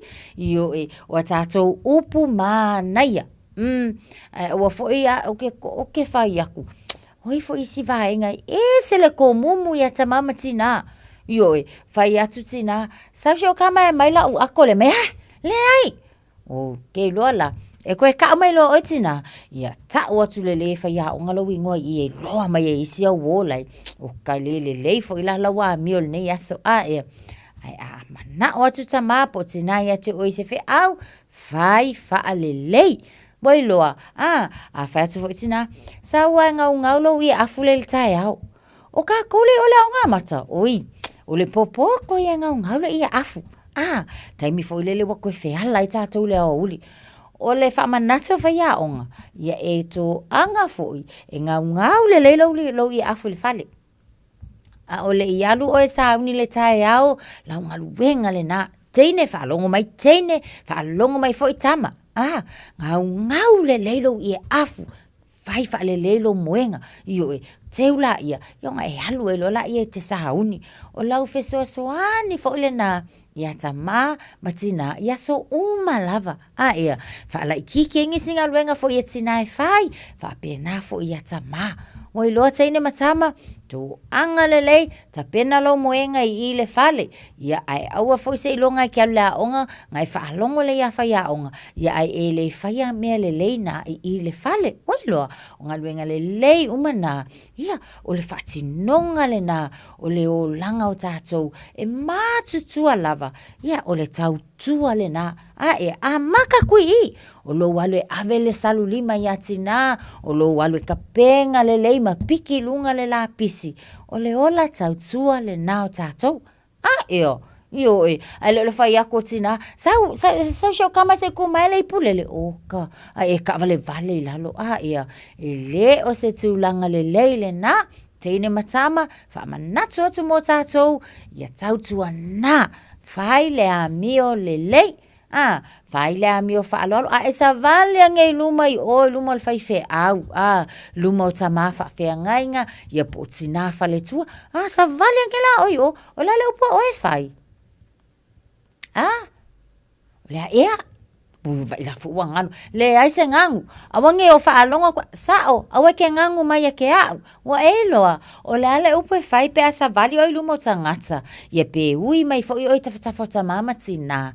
O le ale upe whai. La? Oka ia lelei paki uma mai tātou. Lea ua wala au mai fo ise o kamosia o si whai mai too low. Iyo e teine matama. So se taimi fo ia te sa vali ai luma o seisi. Ia peke ui ange fo i tawhatafa o si o tama. Tawhatafa o lo tina. Ia po o seisi lava.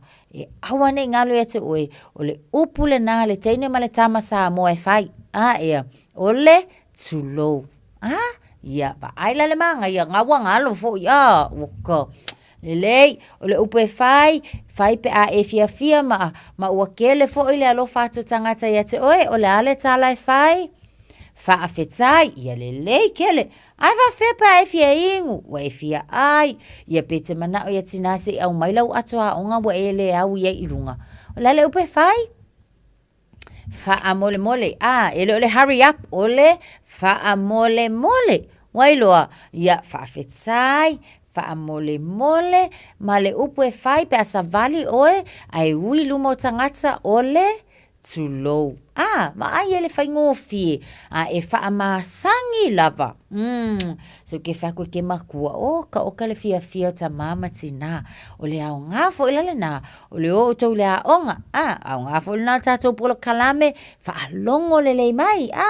Faa onga le lei talinga ia e lua fia kalinga. E lua le lei talinga ia na au mai e Yesu. O le au ngau talinga whaalongo ai. Ia iai fo ina ise tātou wō e le o mawhai o na langona mai i o tātou leo e ilatou. O lafo iai au wala e mawhai ai o na tala noa ma wheso o tai tātou. Ia. So, awala ki popole au ele whai o kalinga. Whaalongo le lei lava. Whaonga le lei talinga. Fia kalinga? Ngaia. Lua talinga. Ia. E fia o lima? E fia, se fu, le ai whalongo, ese tamatama i lima, ese o lima, e fia o lima. Aila le manga ia, e lua lima malo losi lapa, lima e ngau ele ia afu, ai, o lima e avele i puvai a tamama tina, oka se manga ia, o lima e solo ele lau, umalona va ai, oe wa umana tau sami tama, umana tau sami tina, ia e halu, moiloa, whaalongo mai la o ele ua ka koule, lewa lima ono fitu tau sanga. Wa e loa whai au. Uma loa wa e wa ai atu wa uma na tau sami tama, whapena futina, tu o lunga. Alu oe avele i puitua. Avele tu ilo kei makua lai kua le sink. Wa e loa. Ave iai ena e saulo le whaongale le o lima. O lima malo losi ia. E le fase i le stama i titi. Poso kei. E whaonga solo le leile lau. Whaamama le leile lau. Ne mea le sa tau sami e ta mama tina. Vale manga ia. O leo nganga o kako lima. Ia teu le leile moenga. So sohani ai foi oe i fe awa tina i le fale va i le kele. Whaonga le leila le ola ma le malosi. Oka le mahanga ia. O le ao ngā le na o le tato wola. Ia ma le malosi. Whaonga le leilo o mawhau. Mawhau le lei. Io mawhau le lei. Eva ai ato lai mana o tina le fisosoani. Alu iai, moiloa. Alu fisosoani atina. Alu oe, au mailau ato a onga. Whawhale ako a onga, alu ele le a onga. Ai le o le manga o fo i koe whawha koe tina le ato. Wai isi o vaenga ngā sole. E aku le a onga. Sa vali aku. Ala nga e aku wheka ngisi. Ale koe whawha koe tina le ato. Ele manaya. Teine ma le tama Samoa, whalongo mai o ele langona mai le polo kalame a tātou. Ia e kango le leilau ako a onga, whaafafa le leilau ato, onga e savali le lea onga ia alu tonu le taavale ai le o le tuu fo i koe fafa koe tama ia pe koe fafa tina ai e savali vali ne ai le fa pena ali tene matama le ngale na tatou fa ngale malosi ai kele ia fa ngale le malosi le na ia la malosi tama tina fai le tau singa fai me ai mo tatou ia e fa ngale le malosi le na ma tu foi le mea ai sa mamtina le vaku ile fale ia fa ngale le lau sanguisi io e o lau masi io e o mea umanga o le apu le avatu e tama mo tatou le ta pena tu le fale mea ai o isi tatou ia o la fo ia mea ai la fai o le aonga la ta pena ile aonga ia fa ngale le ia mea ai au le fa mai mawinga mea ai ka ko ye o aku ai mai sala mako vai ngale ifo le nga mata oi e o aku mai sang wisi afka ngisi io e o atu wa mau aku le faia o ui wa ru kongi fo le sang wisi la pisi fa longo mai amu ia oi nai mau le falawa mai loa io e a nga isi ta mai tila isi tu le lalo langi lai se me ai ia lai wa makwa ipa e fa pe mai fa pe ona ele o lava mea ai o lai tau seilo lato wola o oela a vakule mea ai oi aua le faa mai mauwina mea ai nga ia io e aile na ole ti tau ti nga fo le na ta mama tina ki nga fa unku ta ma le lava tina alai usu le ngaluenga ia ona ole ta ma fai lava ia mau le tupe fa akau mea ai fa atau lava ia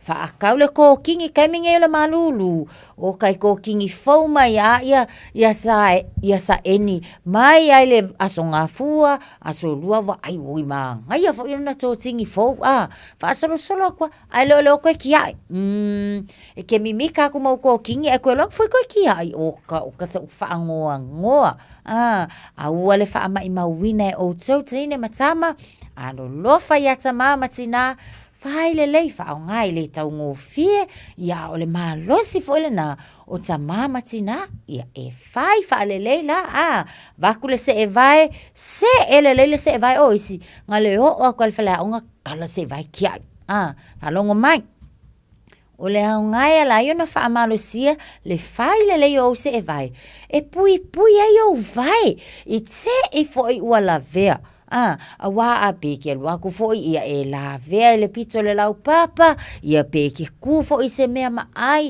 oka ia wala vea le vai ai onga o low fia bots wa e tango fo i ta tala le se e vai o le mea e ta tau onga fai le lo se e vai fa a mau le vai le fo e malulu e va venga ma alili le vai o tatou ia e ma i tatou fulu ia ke ia le watale ia woto e fa lave fo ile tatou ia ta mama tina o lai ta tau ona ola we fainga luenga ai mo oela ba ai o winga lelei malava ia o onga lelei ia mo oe le tene ma le tama sa mo ka ko fo ia onga matutua ia fa pena fo tatou fe so ani malosi ia ta matina na fo im fai o na so ani na yo te la iti ka makwa ikango iai makwa fe so ani iai ia ai tu se va no e malo le fo ta mama tina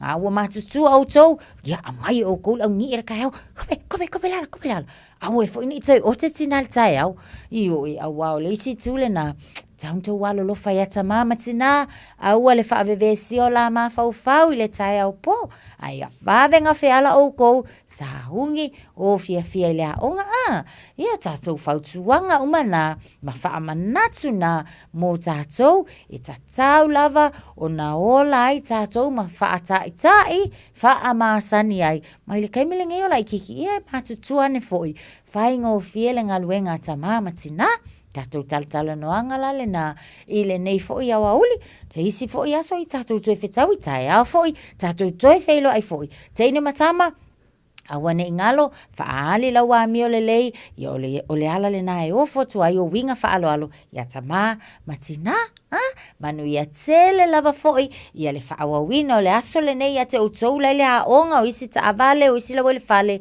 ia manu ia tele lava le nei a wauli, tato toi feilo ai foi se isi aso wailoa, ia to fata ine matama, to fa.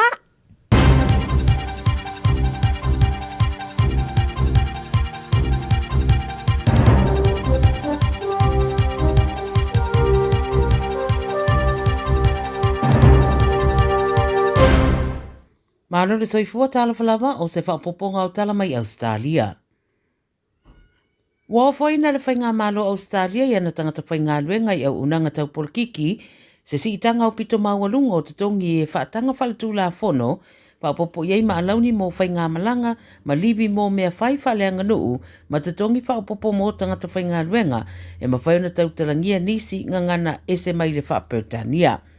O le marienga lea na whaapalota i lea sonanafi mai teletonuina o le a pasiaina ma le a mawaia whaamanianga i la tolo ngāre lue le pāremene o visa o minister i tu malo ma o le urua i marienga lea o whaatulanga i lalo se whainga malo o le Labour talu mai le se furu tausanga taluai. E au fiai fo i malivi wha le mātua parental leave se furu walu wa yaso ma wali putia le utoe mamao na wha laulua lea o le wha maoninga ma le wha mautuina o Yesuinga umam. E tōrua lau whai walo tau sa i rie ngā taifale o New South Wales lo o au fiai ma le vaenga le malingi i lea sa i ringa. Whai mai le Nine News o se tamae fast fitu tau sanga malo nātari e se puru fitu tau sanga e le i toe fo i ane lo lātou a inga talu mai ana nafi i la waru sa la whangotanga i le Storm Bay i Kayama i le i tu i sauto le stete. O le 2 te ele lima i le fiafina mulimuri to e whaalongo i naise tala mai i la waia, pa peto taunu wane i o la ainga le vailuanga le pōna pōpeitai, pe o le ripotia leo, ta le tolu le waweawa i le i to e fo i ane lava, ia ma to e wala awaila la tu fisosoani. Wa to e mawale la ta abale ma mea whangota la tane, pe i ta i le i mawalava i la waia. Olo o ngāru lue whaatasinei leo ma le vaenga le Marine Rescue le sairia o le tamamalo Natali i o i la ue mai Liverpool mai masani foi o nā ngai i whangtanga. O lo su e leo le au ngā oi na o ane lava sosola i se taavale o lo toso ai se caravan a o lo i tonu si a inga e ana. Whai mai sa whaapaka, ia le caravan na si a inga o lo iei umai tonu, e te i le whaalongo atu o whaola le tangata le taavale, ma whaalongo ina le minoi o le caravan, po le te o le iwa le pōna po le tu isi sifo ma kei. O siru ngāri ma le la whanau e to tolu, e le vao le ono ma le se furu lua tausanga le mātutua, na wawe ona whiosofi wawe ese mai le caravan, a o le ialu ese mai le caravan park sa iai. Na avesi ainga i le wharimai e whaia siaki, a o le whamtalanga la tamai mai leo, wa toi maua le taavale ma le caravan, a o lo whaia pesu e suenga e sa i dia le au ngaoi. E maufa leo ona o le tūlanga wo iai le malosi o nei fo i tu ai ngā o sofa inga, ti ngā ona si la fia o lo iai tangata i le taavale, ai o sofa ia lava. Wa tāweli poti le vasa nei le maua se whana o le shotgun i te tono se o ngā umu pizza, ma o lo whaia nei laso e suenga i sori ngā tūla whono e fuafuaina le lei po organised crimes e au fiai kengi i sini. O le vaenga whaupenga ina leo na o lātou whātou te se suenga i se whale i Moorbank i le aso se fulu ono le masina nei i lalo leo spainga leo e whaingo le Strike Force Alistair. Na mawai e leo whaamaoninga na whaapapa se whana i te tono le whale, a to ai la maleisi whana lea na maua i te tono le o ngā umu wa ave whaia i eisu e suenga. E o mai le so lo whanga solopea i a sai ringa. E tō luani tangata whai ngā luenga wa whaase e ese mau lātou whinga a o whaia se suenga i le pepe se fulu ono māsina na tūna au i te tono se no whanga le daycare i Perth. O le pepe pe ona ripotia le Nine News sa wha moe le au whai ngā luenga le nursery no whanga tu ai pepe ai wha pene ripoti na tapuni lava le no whanga i lea aso i Mirapuka le asonga fuara vastaruai a o lo i ai pere pepe i tonu. E taunu watu le tinao le pepe piki ai wa ia wata pe mōri o le no whanga ma ta loka whai tutoa ma sa iri ai loa ma se whesota inga ma le au whai ngā luenga. Taunu wane stasi o le au whai ngā luenga mulimuriane ma ilo ai le pepe o lo o moe pe ai le nursery ai le iai se a whaina. Ua whaia se ilo ilonga le au unanga lea le BCB, ma wha se e se ila ufai ngā ruenga to lua pe o na tā ua, a o wha atino le suenga i lea fo i tūlanga nā alia mai. Ao tala nā le Radio Samoa mai Australia le nei asalua, pe roi fo i a tae au, soifua. All I hear is Radio Samoa, Radio Samoa, Radio Samoa. Tasilima iwa tolu amo. Radio Samoa, tasilima iwa tolu amo. O le wa ono minuta o te nei le tula e fa o le dawa e fa fonga I se fa o ponga o tanto tala I vai whanua. E pe ona fonga na tu mata preina le fatua ya Miriam la le toa pomari. Ya wa le sila fi fo I le tudo. Melo tupu mel an tupu. Ya marisio mai ngai o tula mai. E lau whanua o au se talia. Talia le tanto so ta inga mele fionga ya lilo mai ava mai de vaile sui o le tanto wala leo e pe o ngalue mai tonu o Samoa. Le ning fo ye fiafio le solua e te fa tala fa twai. Le rivang o le fiafila mai momala fa funga le tutua le Radio Samoa polkalame o le mana vo ngadwe.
Taule pole ai se malolo ma fau fau ia oele wo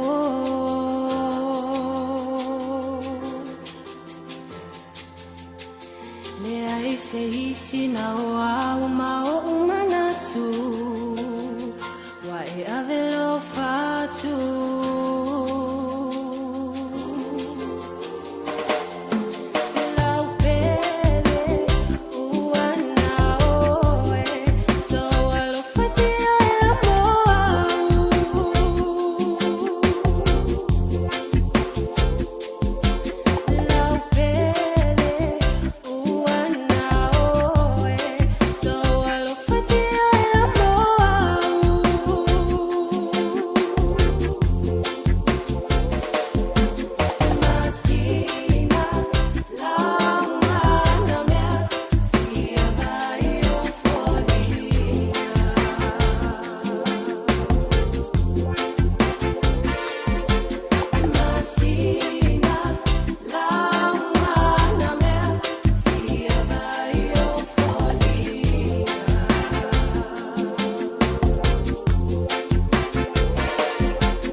Fale fitu e fale alili male bata Fa pe amale atu safata A e fia fata umo ala fo ane sau afa Hai sui ala vale fetu I ala E anga foi whanga Tama e masani le tupulanga Whaamane e ne Aua le mino I tele Ai te uleta alo Malelo to maulano Oli oli mani Aua le pisa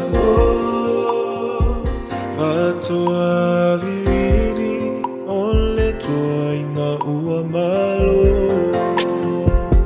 Tupumata mali ia Samoa Le paima le mamalu le afia Usi le mai moa malalele ia Samoa ua siwa siwa Le tau pau masiana ata Mate ungawa feila ila Waka waka ia lota somana ia E ua matale lale masina Ua usoso mai lunga unga unga Sulungi ai umalela uelele malesa miula Tamama teine ya pepe se masisiva Ai ai ulila na fioma Le tau poulela lele yo Samoa Wa matala sile mai mua E ua matale lale masina Ua usoso mai lunga unga unga Sulungi ai umalela uelele malesa miula Tamama teine ya pepe se masisiva Ai ai ulila na fioma Le tau poulela lele yo Samoa Wa matala sile mai mua Whaamane ne Aua le mino I tele Ai te uleta alo Malelo to maulalo Oli oli mali Aua le pisa Patoa vivini Ole toa ina ua malo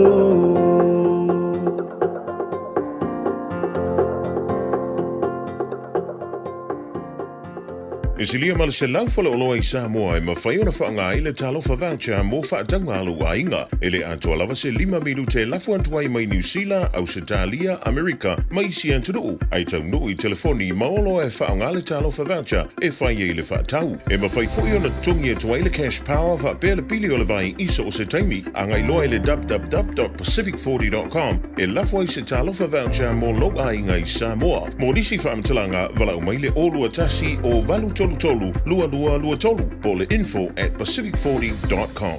Avia maua sosa, Omega Ka, Ianga Loi Moa, Omega Ka, Tabale Tau Mofie, Omega Ka, Fili Mai Loi le Omega Ka. Omega Cars, lua selau Cavendish Drive I Manukau, po le telefoni o iwa lua fitu 5 tasi lua. Susu mai Manukau ne, Omega Ka, Umalole Casey le Omega Ka. O le vetua o lele ma le vetuta I ala o ngā amata e mawalunga lana au au nanga tau Early Childhood Education po a o ngā amata Samoa ma le Pasifika I Mangele e iai whaia o ngā le stala ma whaia o ngā lango wa lava tā pena mo le awa o ina o le whanau. E uti avanoa o lo o tutoe aua lai te whaatuai ai lesi tala nei loa lo walo wala au mai I le olua tasi tolu lima fitu valu iwa fitu olua tasi tolu lima fitu valu iwa fitu e whaatulanga ai se taimi e te asi mai ai. Ua na o le Radio Samoa se 45 a mo e tautuaina o e ilangu ngana fitu aso le vai aso.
Oh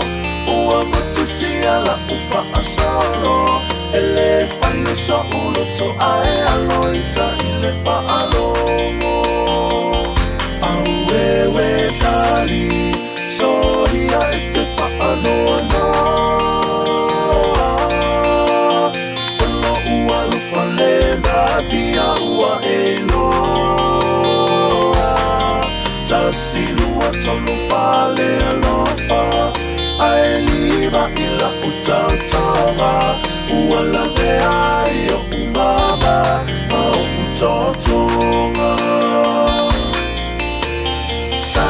sau io tau ta eva le io peta tenu nofo ile malie o si o loto awele I eto ema salo fuma pe ete tali tonu pe ata sola I maunga pe ete tali tonu pe ata sola I maunga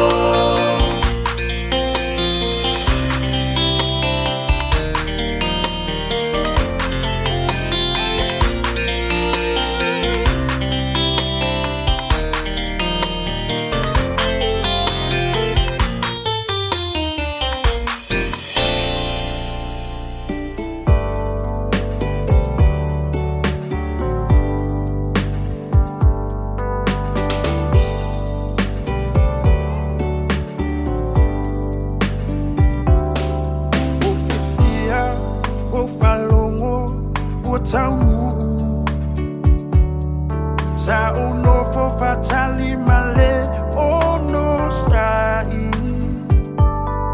o mao ele umalo saluai ilo fia falo sa upumai ya wehani ba imau mafutanga mafana be anale ile fili ole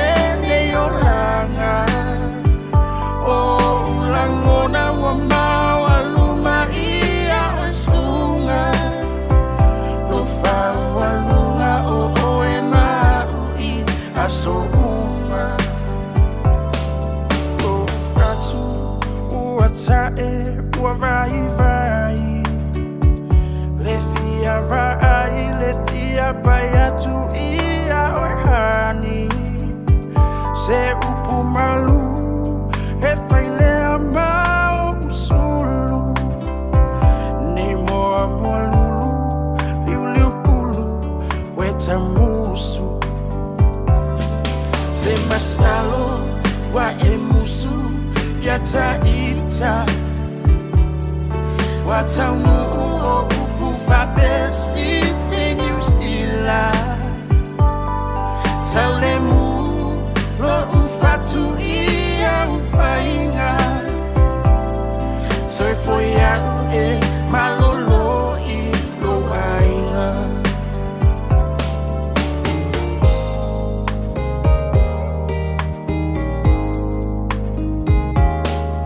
O te fia faya tu masongi yo fofonga Ona le tau e tu mau pe ale lofa a o e ua sui I lauva ai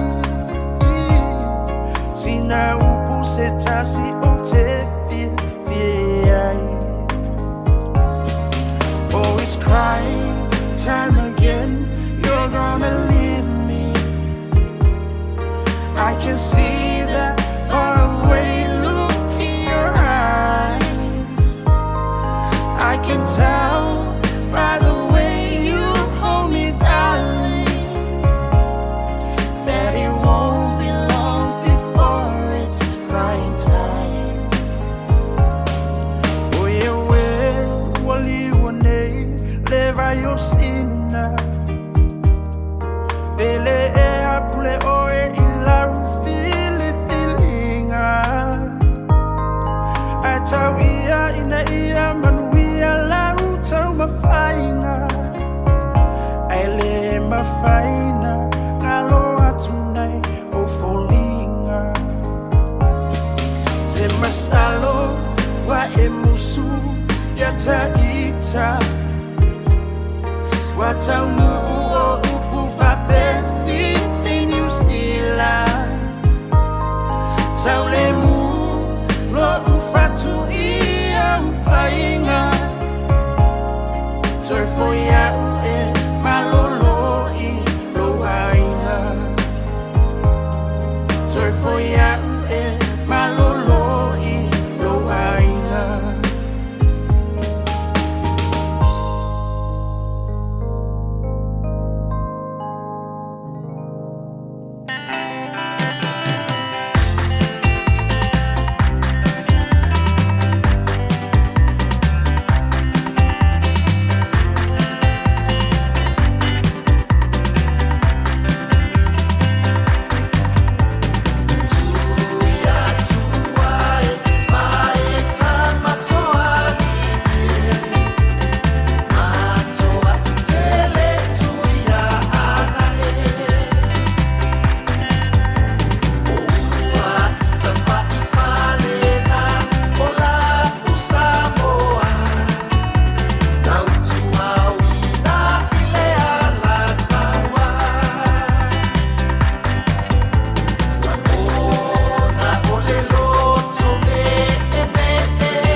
In this update, Auckland police are asking for dash cam and CCTV footage after a Tongan man was shot in his courier van in Pakuranga.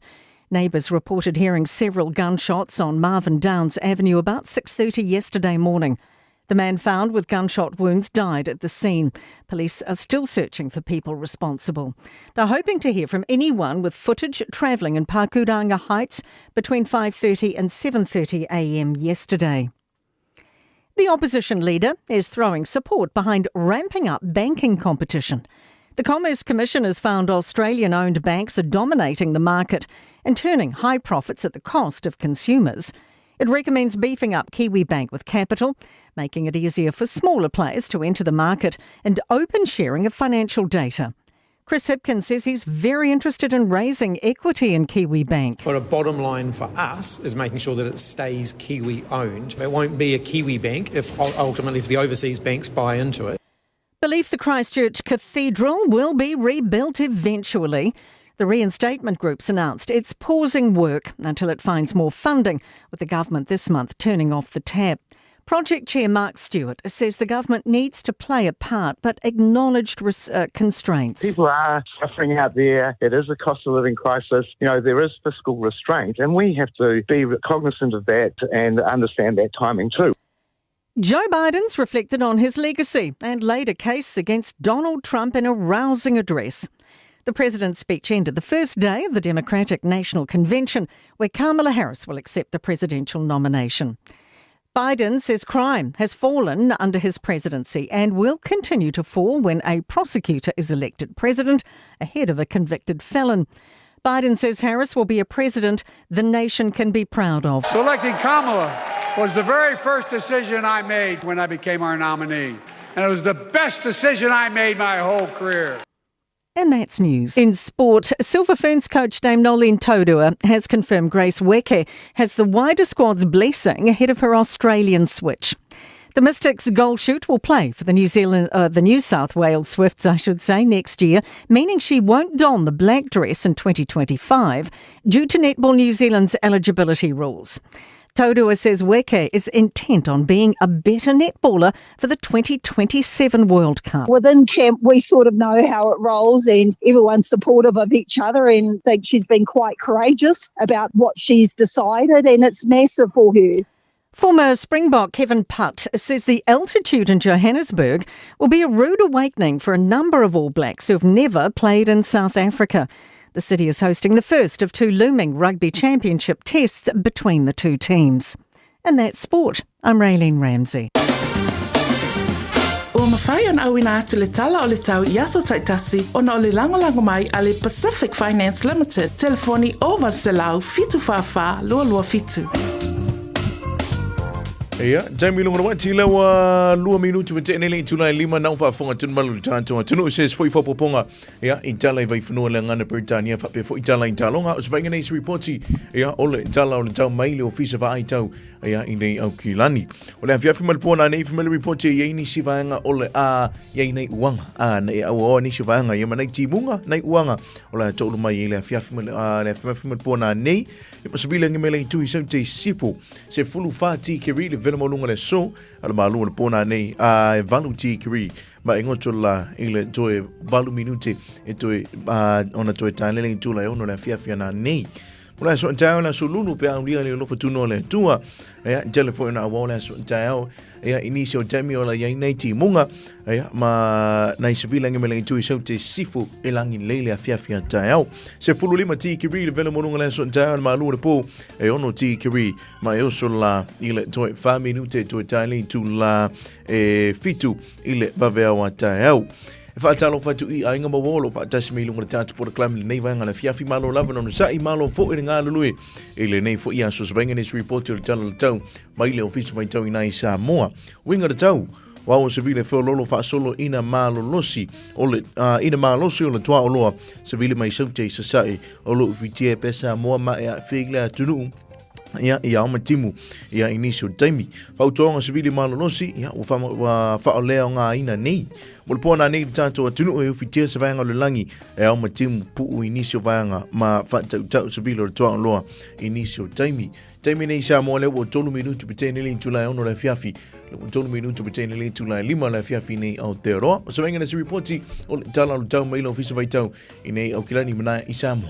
Waloa le tautua le Pacific Finance ino donga tupe mo so se wha moe e pe o maliu wha i puiponga a so wha nau whainga malolonga ma so se wha lewelawe. Ai mwisa le toi fui ato wha nau i lea onga. A palai nei loi le pacificfinance.co.nz me wala au le ovalu se lau fitu wha lua fitu. E talo sanga sau nonga tupe i le vau le 5 se lau ma le lua se fulu a whetala. E lua miru te whatali e lau talo sanga online. Ai tasi le tu lai whatali e se tali. E ia inga wha bitoa. Walau lo le Pacific Finance Limited i le ovalu se lau fitu wha lua fitu. Ovalu se lau fitu wha lua fitu.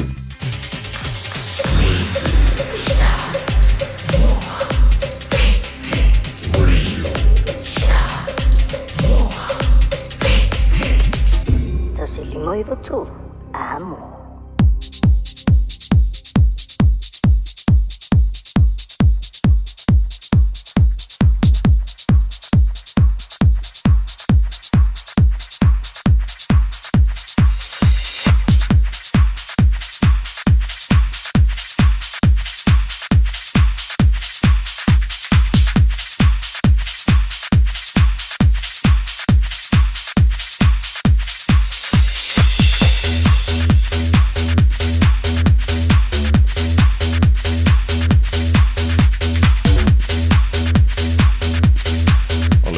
Se antu ya ono midu tu te ni ling tu lai lima ma lole fo lau ma lo fo ile on sa ia ma lole tawa ta ile pa ia ma lo lo tantu tu le ring fo i vanga ole fiafi le e wadan tu tantu li porti melunga lan tele le vanga nei le tantu tu tua ya ma le onanga fo ile di ci sound ma le talo fa voucher Pio fa tasi me ele sunga le li pule le fionga ya le pepe tala ilene le ring fo i vanga ole fiafi va tala vantu le pepe ma lo nga lue ya ma lo fo ile fa ma lo si le ring va ya so fo tantu oli se fo man we la telenga saman fa pelo ya te fo i pa angale ta po kalame ma lo le fa ma lo singa vanga le ne ya se ui fo ile su ya i fo il tau ya tal ya o lo manu ya o to uma foi a fe ngai foi matiu to neas Ioi, ya o pa wa le pepe se wa fai tele li se sa vilio to tu no se wa manto mali lili io se o le taule le fifia ia ta to ye o le lau moi Wellington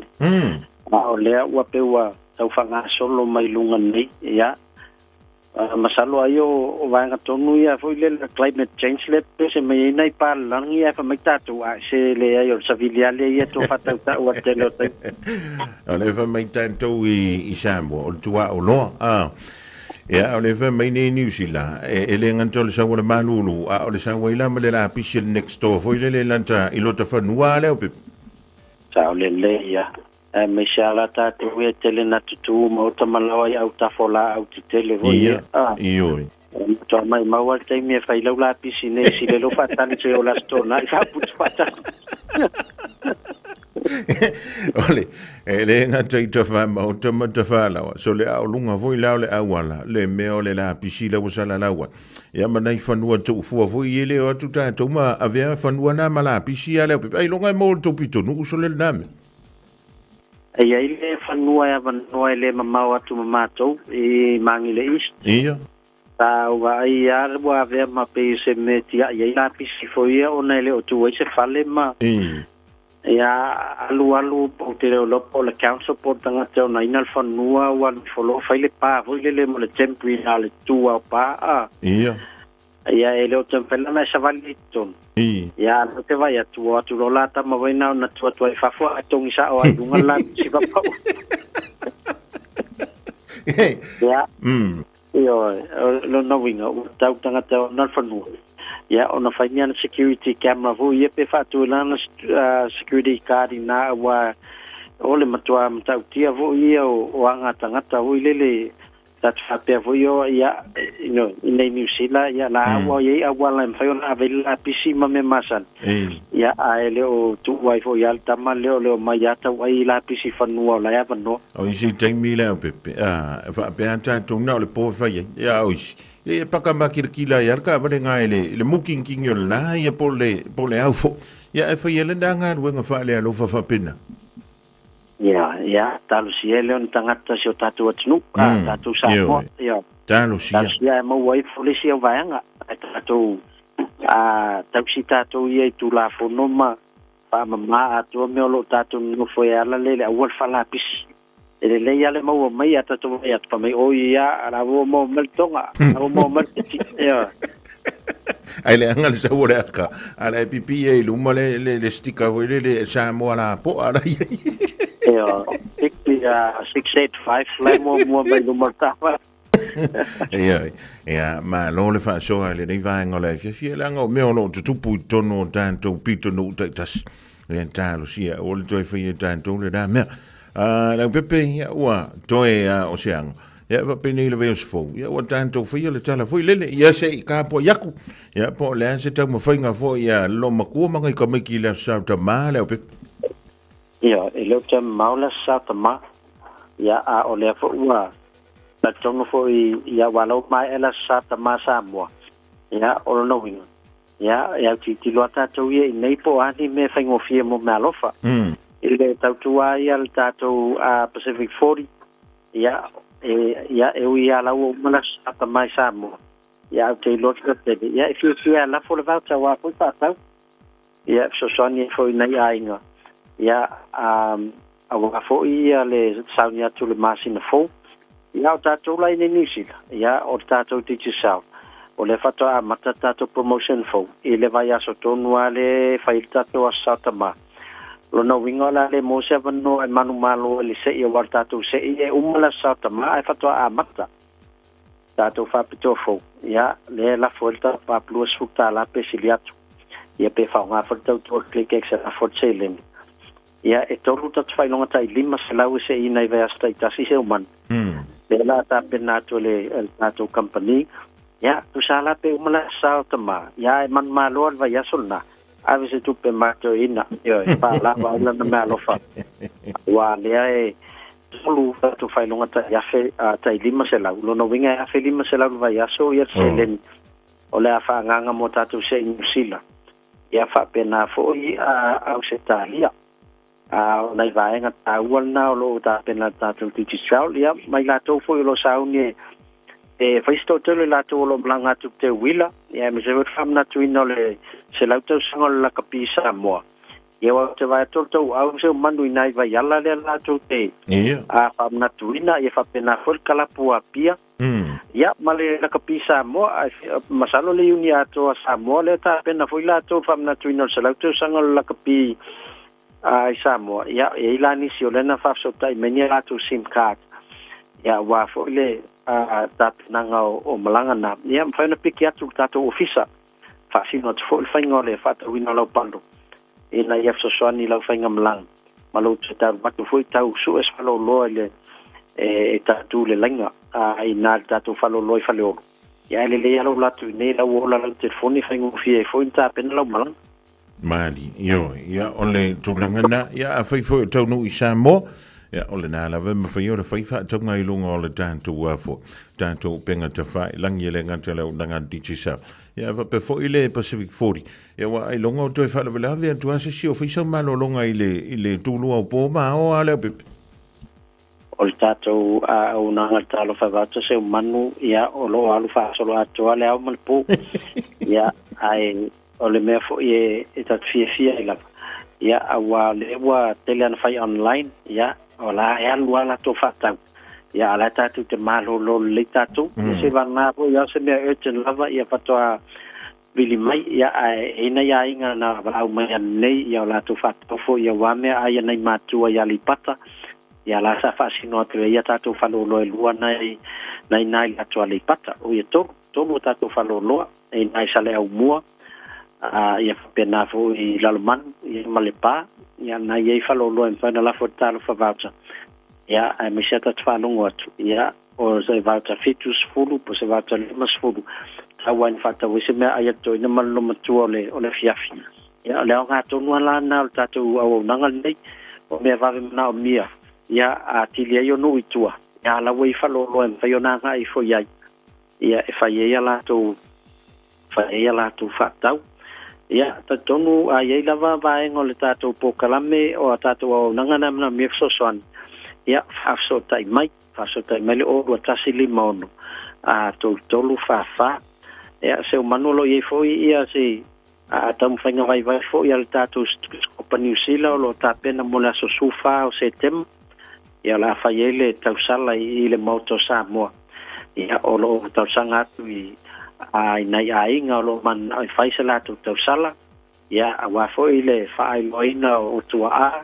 ia masui foi lo sa ona koliso Samoa ia fa pena fui senga taitasi o lo maupopo la tu senga ni New Zealand ia em fayon to mai ia le stara le tausala ia masa uni mai tato mafuta le aso sufa o se temo la sto nai a mata le fale fiafi ia te lo tana tai fulo fitu o uma tato tausala ia ai sa uni mo la sa lo no inga pena to ai tu la tato te fifi ai ia masa tato falongolongo fo I malanga ia no sa mo e pola sa tala mai e tato uso malisi ia tato uso mto fa fine ia veli ia wa le no sa mo fa na tu no sa la tausanga ia atono la tato filo ai fo I le fiafi ia fai se tala malanga ia tato si vai fo I tausala pa se man Malo whakaia antono le nā wauntangia mai fo I mafutanga tama mtene tua I kolisi I sese.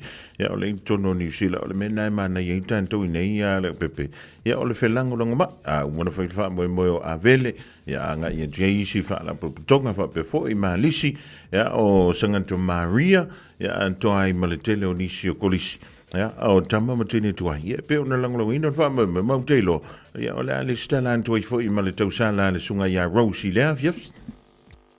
Ya, ele ma faina ngalo, ele faina misi ele tausala a Rose. Ya, a wae to telefutanga to la ingolo se ma wo pa ngai. Sai o fo le kolisi. Ya masalo wo ele exa Rose sai o kolisi. Ya, eta wala sau pe fa tausala e fai lo ai fo I al vai ngal na. Ya. Fa ya ona tongi le vai termine. Ya, ele se me ora ka ko ya ni le pe. Ya, sao le leila. Ya ne te uteleta tala na sona e fiu fatali ya losi. Ai After tele se manu mon mato no ne via tonu mo se fa poponga ta po kalame. Ile vai a se fo. Ya, manu tele fa tutor ne via. Ja, fa pena yo no faile jonga ya la pepe tala ile ne le pu le totua.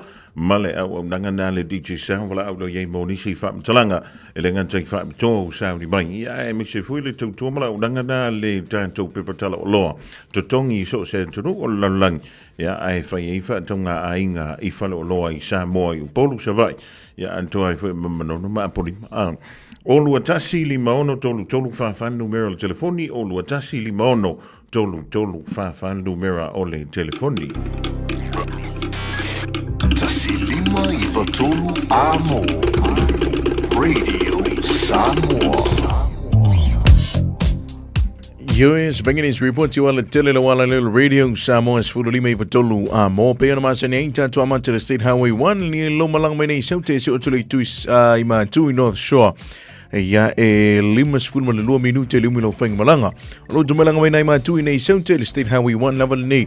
Fast fulma le 1 minute le umi o lau fenga malanga. State Highway 20 po le luas fulu malanga mai nei Saute so to le tu sifo ya ina tana 2 fast full minute le umi o lau fenga malanga. Ya lo dumalanga mai nei sifo nei Saute fast fulma le 2 minute le umi o lau fenga malanga. State Highway 16 fulma le 1 ya ilo malanga mai nei sifo Helensville se umi nei le city fast full minute le umi o lau fenga malanga. Ya o luto fo i na le city se o tone ina I Helensville sifo ya limas fun mal fa minute ya fai le mono sa moai malo level on sa I malo fo I tau tai ile nei fo ya so venga na report o la tele no wala le radio Samoa se fulu lima I tolu amo Radio Samoa taslima I tolu amo Ja, o lewa sfulu wanu mla fa bidu tu te ni ling tu lai lima mo na fa malulu an tu ta tu tu. Ja, on o le pa o mai le fio nga ya lilu mai va mai na vangi le fo i fiafi. Ja, on ni si tu langa le ma alo fia. Ja, en toe fa tal van tu la mai mo mala fa funganga ma lo le fa yo le fa ma lo le on sai. Tu te ma fa va lo filima le ngan tu no ni sila. Ja, va pe fo i entro ma ma lo li le on sai li za. Ia va ma lo fo i ai lo fitilenga tu a si manu. Ia le a fonga ia fa pe fo i man ngalu fo ia ile nei fo ia solo to me ni la so fia. La so no fulo o kusu. La so lua ule tu mi le bani na ma tana ma le masina ne o kusu le wala te fo yo no. Man va so nei va so fo ta to on to fo ila ile sound ma. Ia mo ta to ni ni sila si mo. E ta wala sound ma li sa ko le ile tanto to vanga le fa mo le sound ma. O le fa mai le tala e se vilo e pu se vilo e pu le linea sa ka vilo koinga e pu tama fo rainga ala e fixana tala mali o le ringo tau vanga o le dead chokes yo ya fa sa mo o le pepelo to ina po le tala wi le kala mali ya e mana tua e ai chikala fu i R21 i le ka iala kalanga R21 kamanga e fai ai kuole le umukuka ye pe fai ai kongol farka van ai manga mia kana fu i mawele ata mawele fia e mawai mal me lo fa tama i le santa mari sa ole na se vai gui ole makwa kire o ka fai longa i e samdia ole na e fa mutta le la fu i mai on tanto vilo ya kana le siro maku e ve ko le video e fa me le vilo e fa amuka le o menga ka ko vilo con ile a sotofia solo sfruiva kuso ile iva ile taiao o le mafuanga o le fa ia tanto se ile afol sfulu ile o le sotofia le o na tu want to le va no itama yo te fo mai tina e piki atu le me lo fatama ya emang ia ko ngai ko inga foi lele fa sa loko mai ngongo ka ngai ko ngoka ko fa sa loko mai ngai polonga mai ko ngoka ko ai eu mai sei piki aku la ko vai lo ma me rei e fai aku le sa ka ma e ma lo ka ma ka vai aku nga ia u ma kwa fai mai ya ke un arkinga vali mai langa pas vali mai langa checks ai re ropo fe me kama o foi lá santina o fa sa no mai fuita mai pikila tu fa nga ne ve ko ma ko i fa shine mai ko inga e sa we piki aku langa fai lo ia o nga pu ele o langa ia o nga ku wa ku re runga ka ko wa ku re runga ka ko Facebook ia marunga ka ko penga te fai lang mal no foto tina no fo le ina fa yo pe tu i foto te va fa limpe mi kam fa ma kuai fa shine merko inga moli melor ko inga tau i se puero ngaka ma kau akulanga fa ilonga mena le fa yel se ile stof ya wai ma fa fona su mai las for it ina ring te iwa ma mau te le antu ma au kilani subtene su mai kala mai au fo ingi la ve mai se ke po po au wat sunga bi yanga i ni masang ni mo ko ingi la ve mai se KFC ma me au wala mai yanga me le kau sia soi fo ma no loi yo ya ai tautuana ma lo toina ma lo le o ma mil fat alu ia va ia berry ma fani ma va ai o ko miki le ya ai ku mai sa ar kana vo ina tu mai o ia ina sa ya te ma na ia foile me sa un toi ba ku a fa yo stuff a fai la o le tamale e manu malo tato ala la ni au kilan a fai ole a for fulu lo e fa malau e suafa o tama le na mano mana ia pe ia wa u mo fo fo au tang e fai tau le tu pe kau ia kar ko luar kar fa ka punga ka office e ro por kar ko le fio mes kama nga nga piki ko maki a war pisa sesi sa wa oi ai le ma fenga fai ala me ngon sawi pe ale me sawi lo ole nga po e va le so pe pelo la po ku sa pe ke kangwa o ye faila o pe pelo kangwa o ye pu e mai la vilo ya kangole ku volo vilo lunga ka ko wi fo lunga ka ko penga ka faila ia fa sa wele lunga nga ro vilo ia ona mawai leo ku leo lo ngo ko ngole o le afo ele o se e fa ia alga ka piko siringa kirenga reaction o le nga me ka o reaction na risa ia o reaction o le bele o le me o like ma me fa pena i Facebook me tele ia ia we ma sa ni ta tu ia o lunga Facebook i me o likes ma ha o le love o le sad ia o le wow ia e pule ala ia o a fai o upload o le time upload tu ia tato video le tato vilo ia lunga tato Facebook page ia tamo fai o le mata fai ia tato ia lena le lunga tato Facebook page o le share video lo tama ne telang long wina ne telang long ne telang long ko fai mo campaign no le paloka share ku share ngi ia vai fui se kau vanga sei o mai fofo i wasu e ko mingi kala yo a ponga nga ka ko e ve ko we me mo wa fai longa fa se va ai ko ngol ia wi fofo i se ka penga fa vai i ru nga leso a pa wale me a mai le vilo ko runga i vai po i ke le nga like nga unlike kirilo o i se me ko se unlike kari ia ngare unlove me uma e mo wa ponga me ka wa po ele vilo upload my lunga le radiosamoa.co.nz ya ona tuuna ile man to ilunga ele ku o ilunga e ke fu we fo ilunga fa pe o le ke kam fa ye ku aku ilunga e ke fi ora ku mai nga ore ya ma ko re ki ore me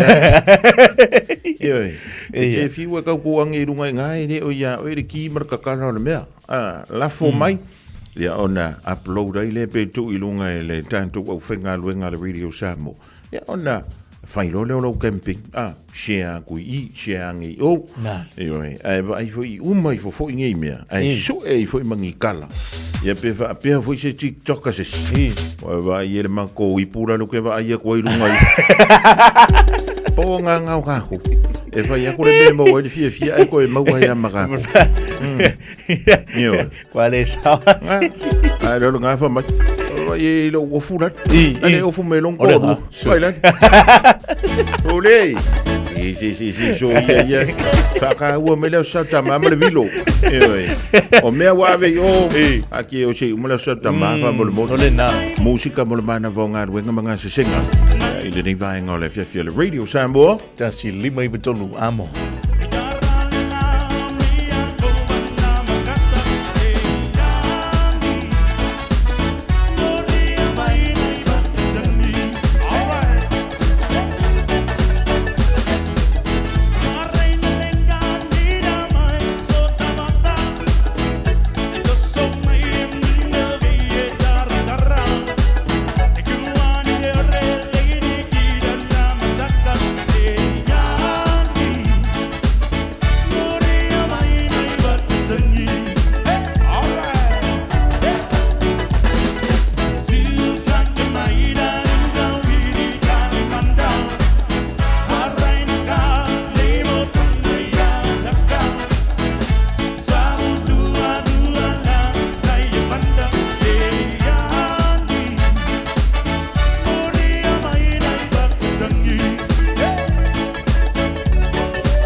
Me girl there. I say girl position. Tell me say the position. Girl say you the position. Yeah, yeah. Move back it up, girl. Position, position, girl. Move back it up, girl. I man as a bedroom bully for the girl pick it. I man as a bedroom bully for the girl pick it. Put up girl is man a bedroom bully for the girl pick it. I man as a bedroom bully. Every girl is tell the girl.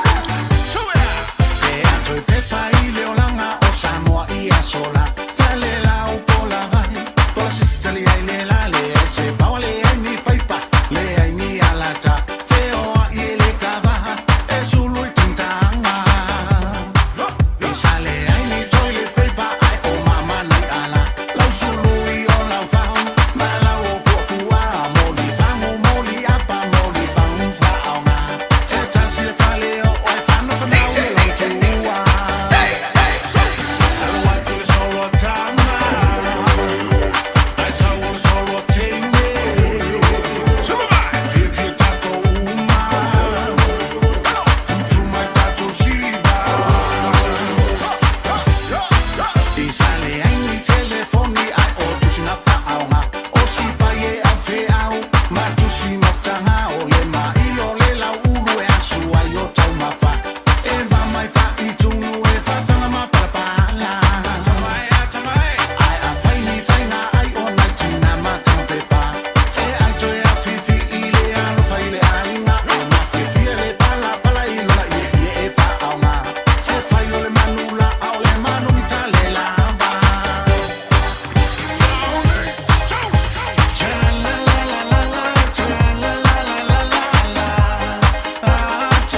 fianga mo le mana vo ngā luenga, manga se singa e le divanga le fiafi, mai le Vina Records manisi o tātou au whipese, e pe ona whaafonga me ele tātou turu o leo fia.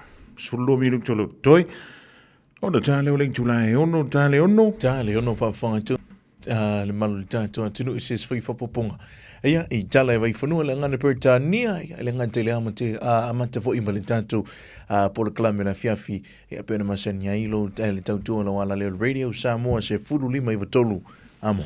Nele, ia, o le poana, ne ili se ako ani pola kalame o sauni vai mo le whaafonga, ia mala mai mo fo i le tātou tunu. Ia, pe ona masani ai, ia sulua vai asu taitasia si o manu le tātou pola kalame le vawhid filio Samoa.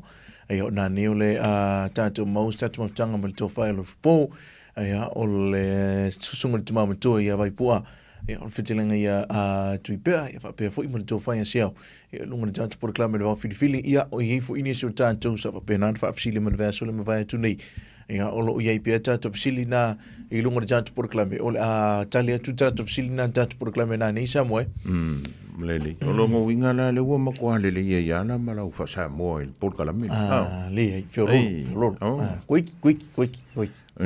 Masalo ana o mai ale kausanga foue ngai koiki kia. Masalo o kausanga foue kon kusi va fit.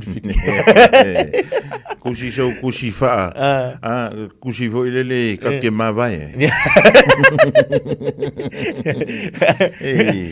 Kusi ka pe ka kusi le fa ka ofisage le lilo ka mo kusi ilo mafkanga ma siuka mai ava olenga le ba ngai sa ba ngai le lenga o malonga kusi ai ko fa sa ka siro o elo kusi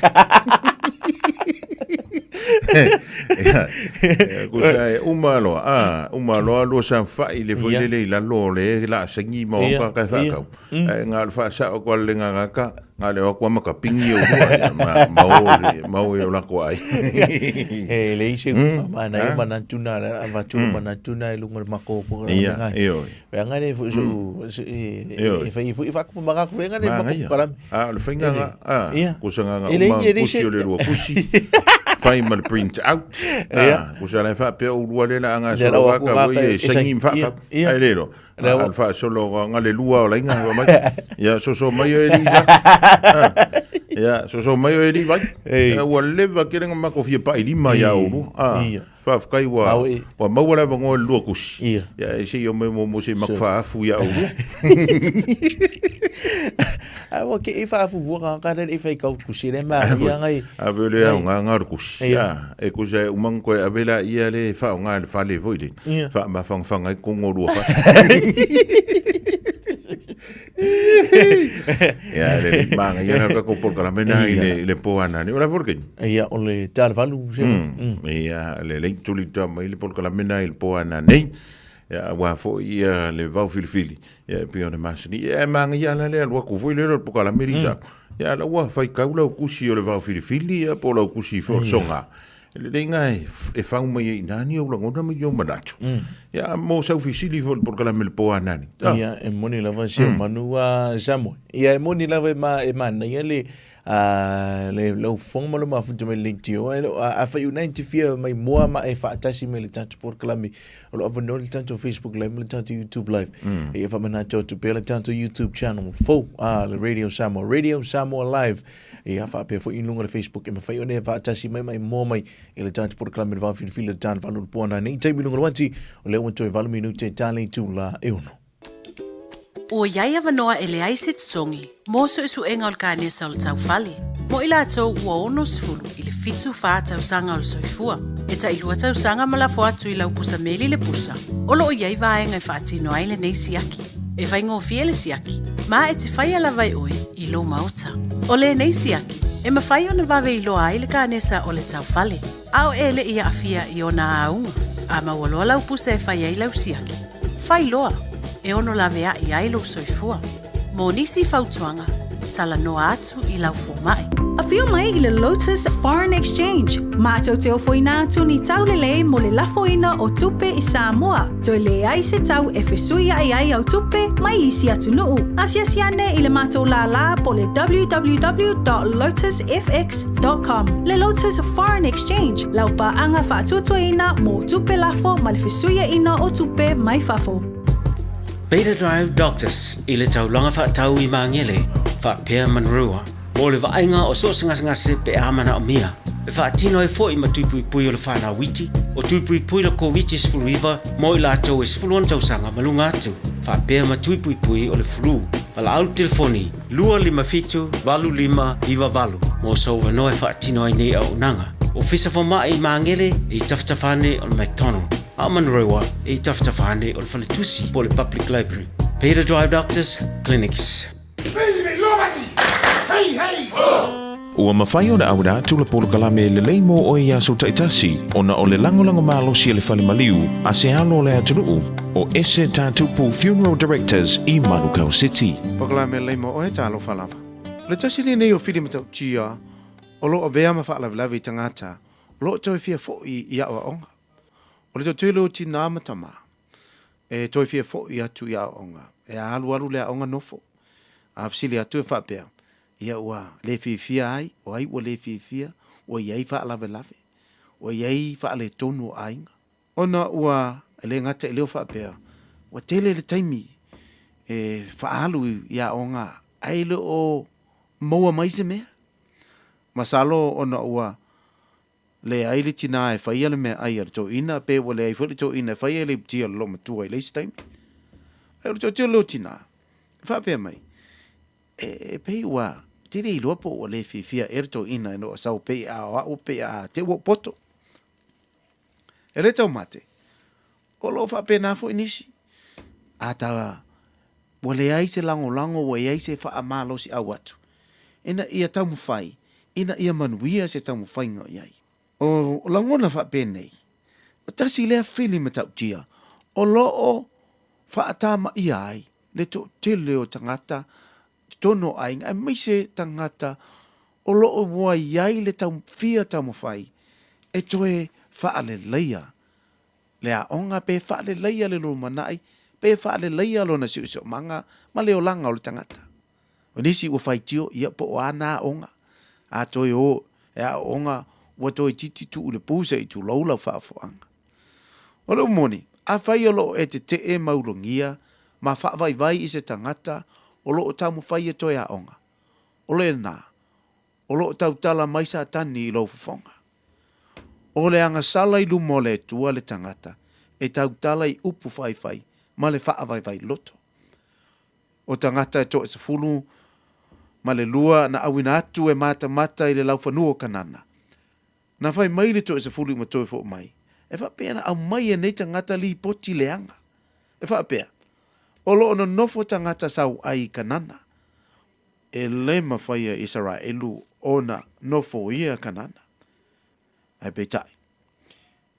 Na o ka lepo mai Yosua, na tali tonu, e mawhaia le tua ona whaato i laloina tangata kanana. O le unga na o iai le a inga o le vaianga to esfolu lea na au mai li poti leanga ma iai le langona te tee zale ye ai le tonu. Na whetala atu le tua ia mose. Toi fo ila ia le whaase furu tau sanga i le tonga pao. Se i whioti malava tupulanga matutua o le vaenga lea po au a inga ia to e se furu. Ai na o ka lepo ma Yosua. Na mawhai o na lātou tū lau ele i kanana.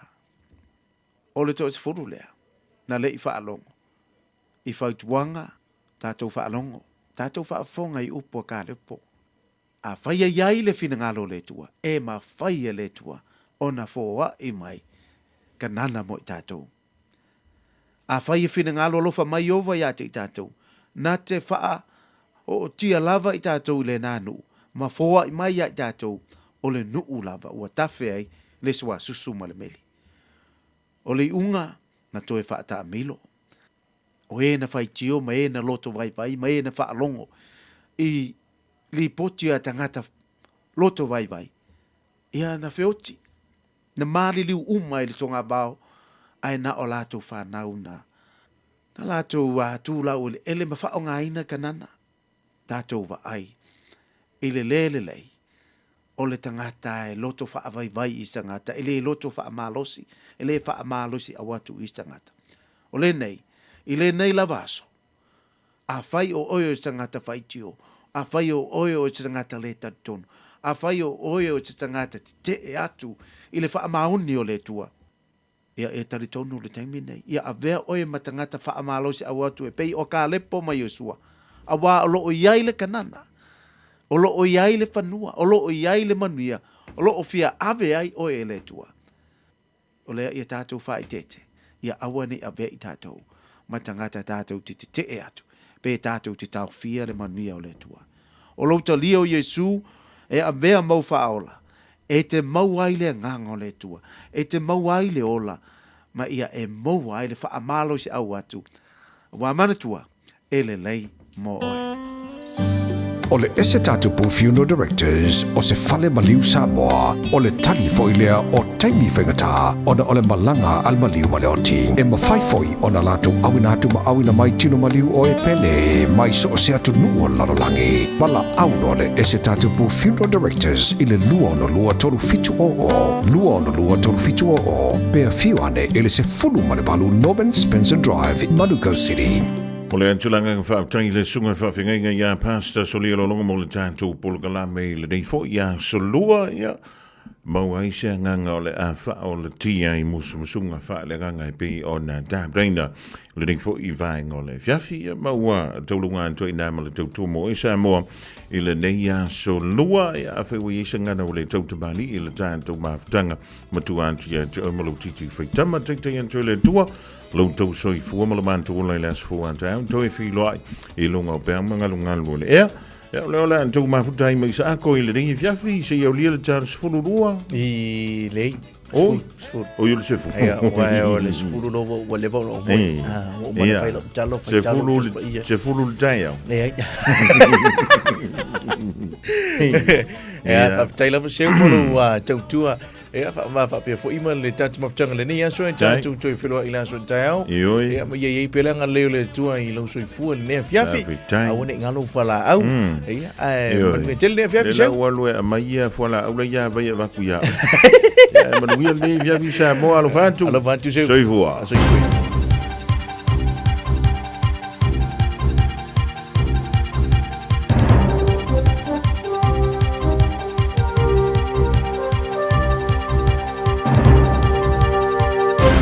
In this update, the Finance Minister says keeping Kiwi Bank Kiwi-owned is of the utmost importance to the government.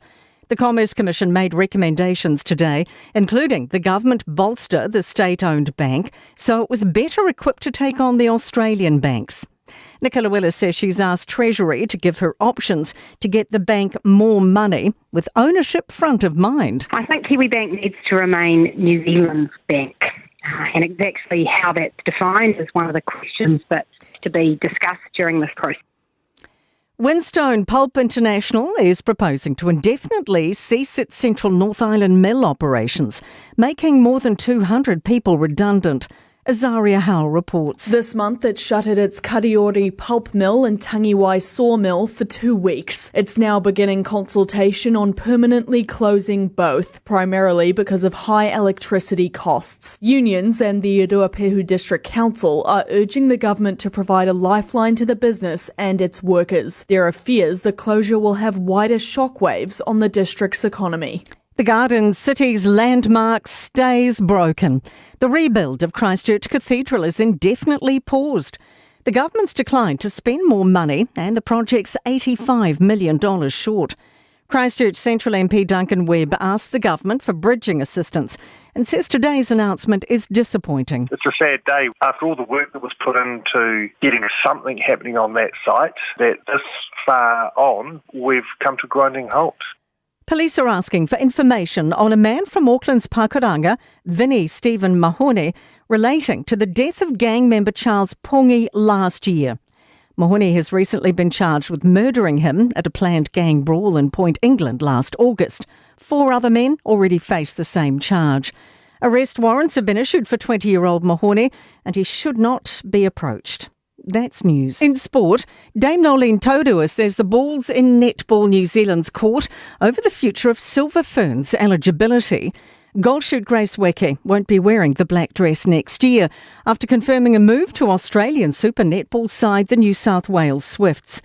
Taurua says while she understands the situation, she's unsure if the status quo will remain. I suppose in the system 2026, that's still up in the air in regards to what ANZ looks like. So maybe that process or that decision may be all wrapped up into that, depending what their next steps are from a Netball New Zealand point of view.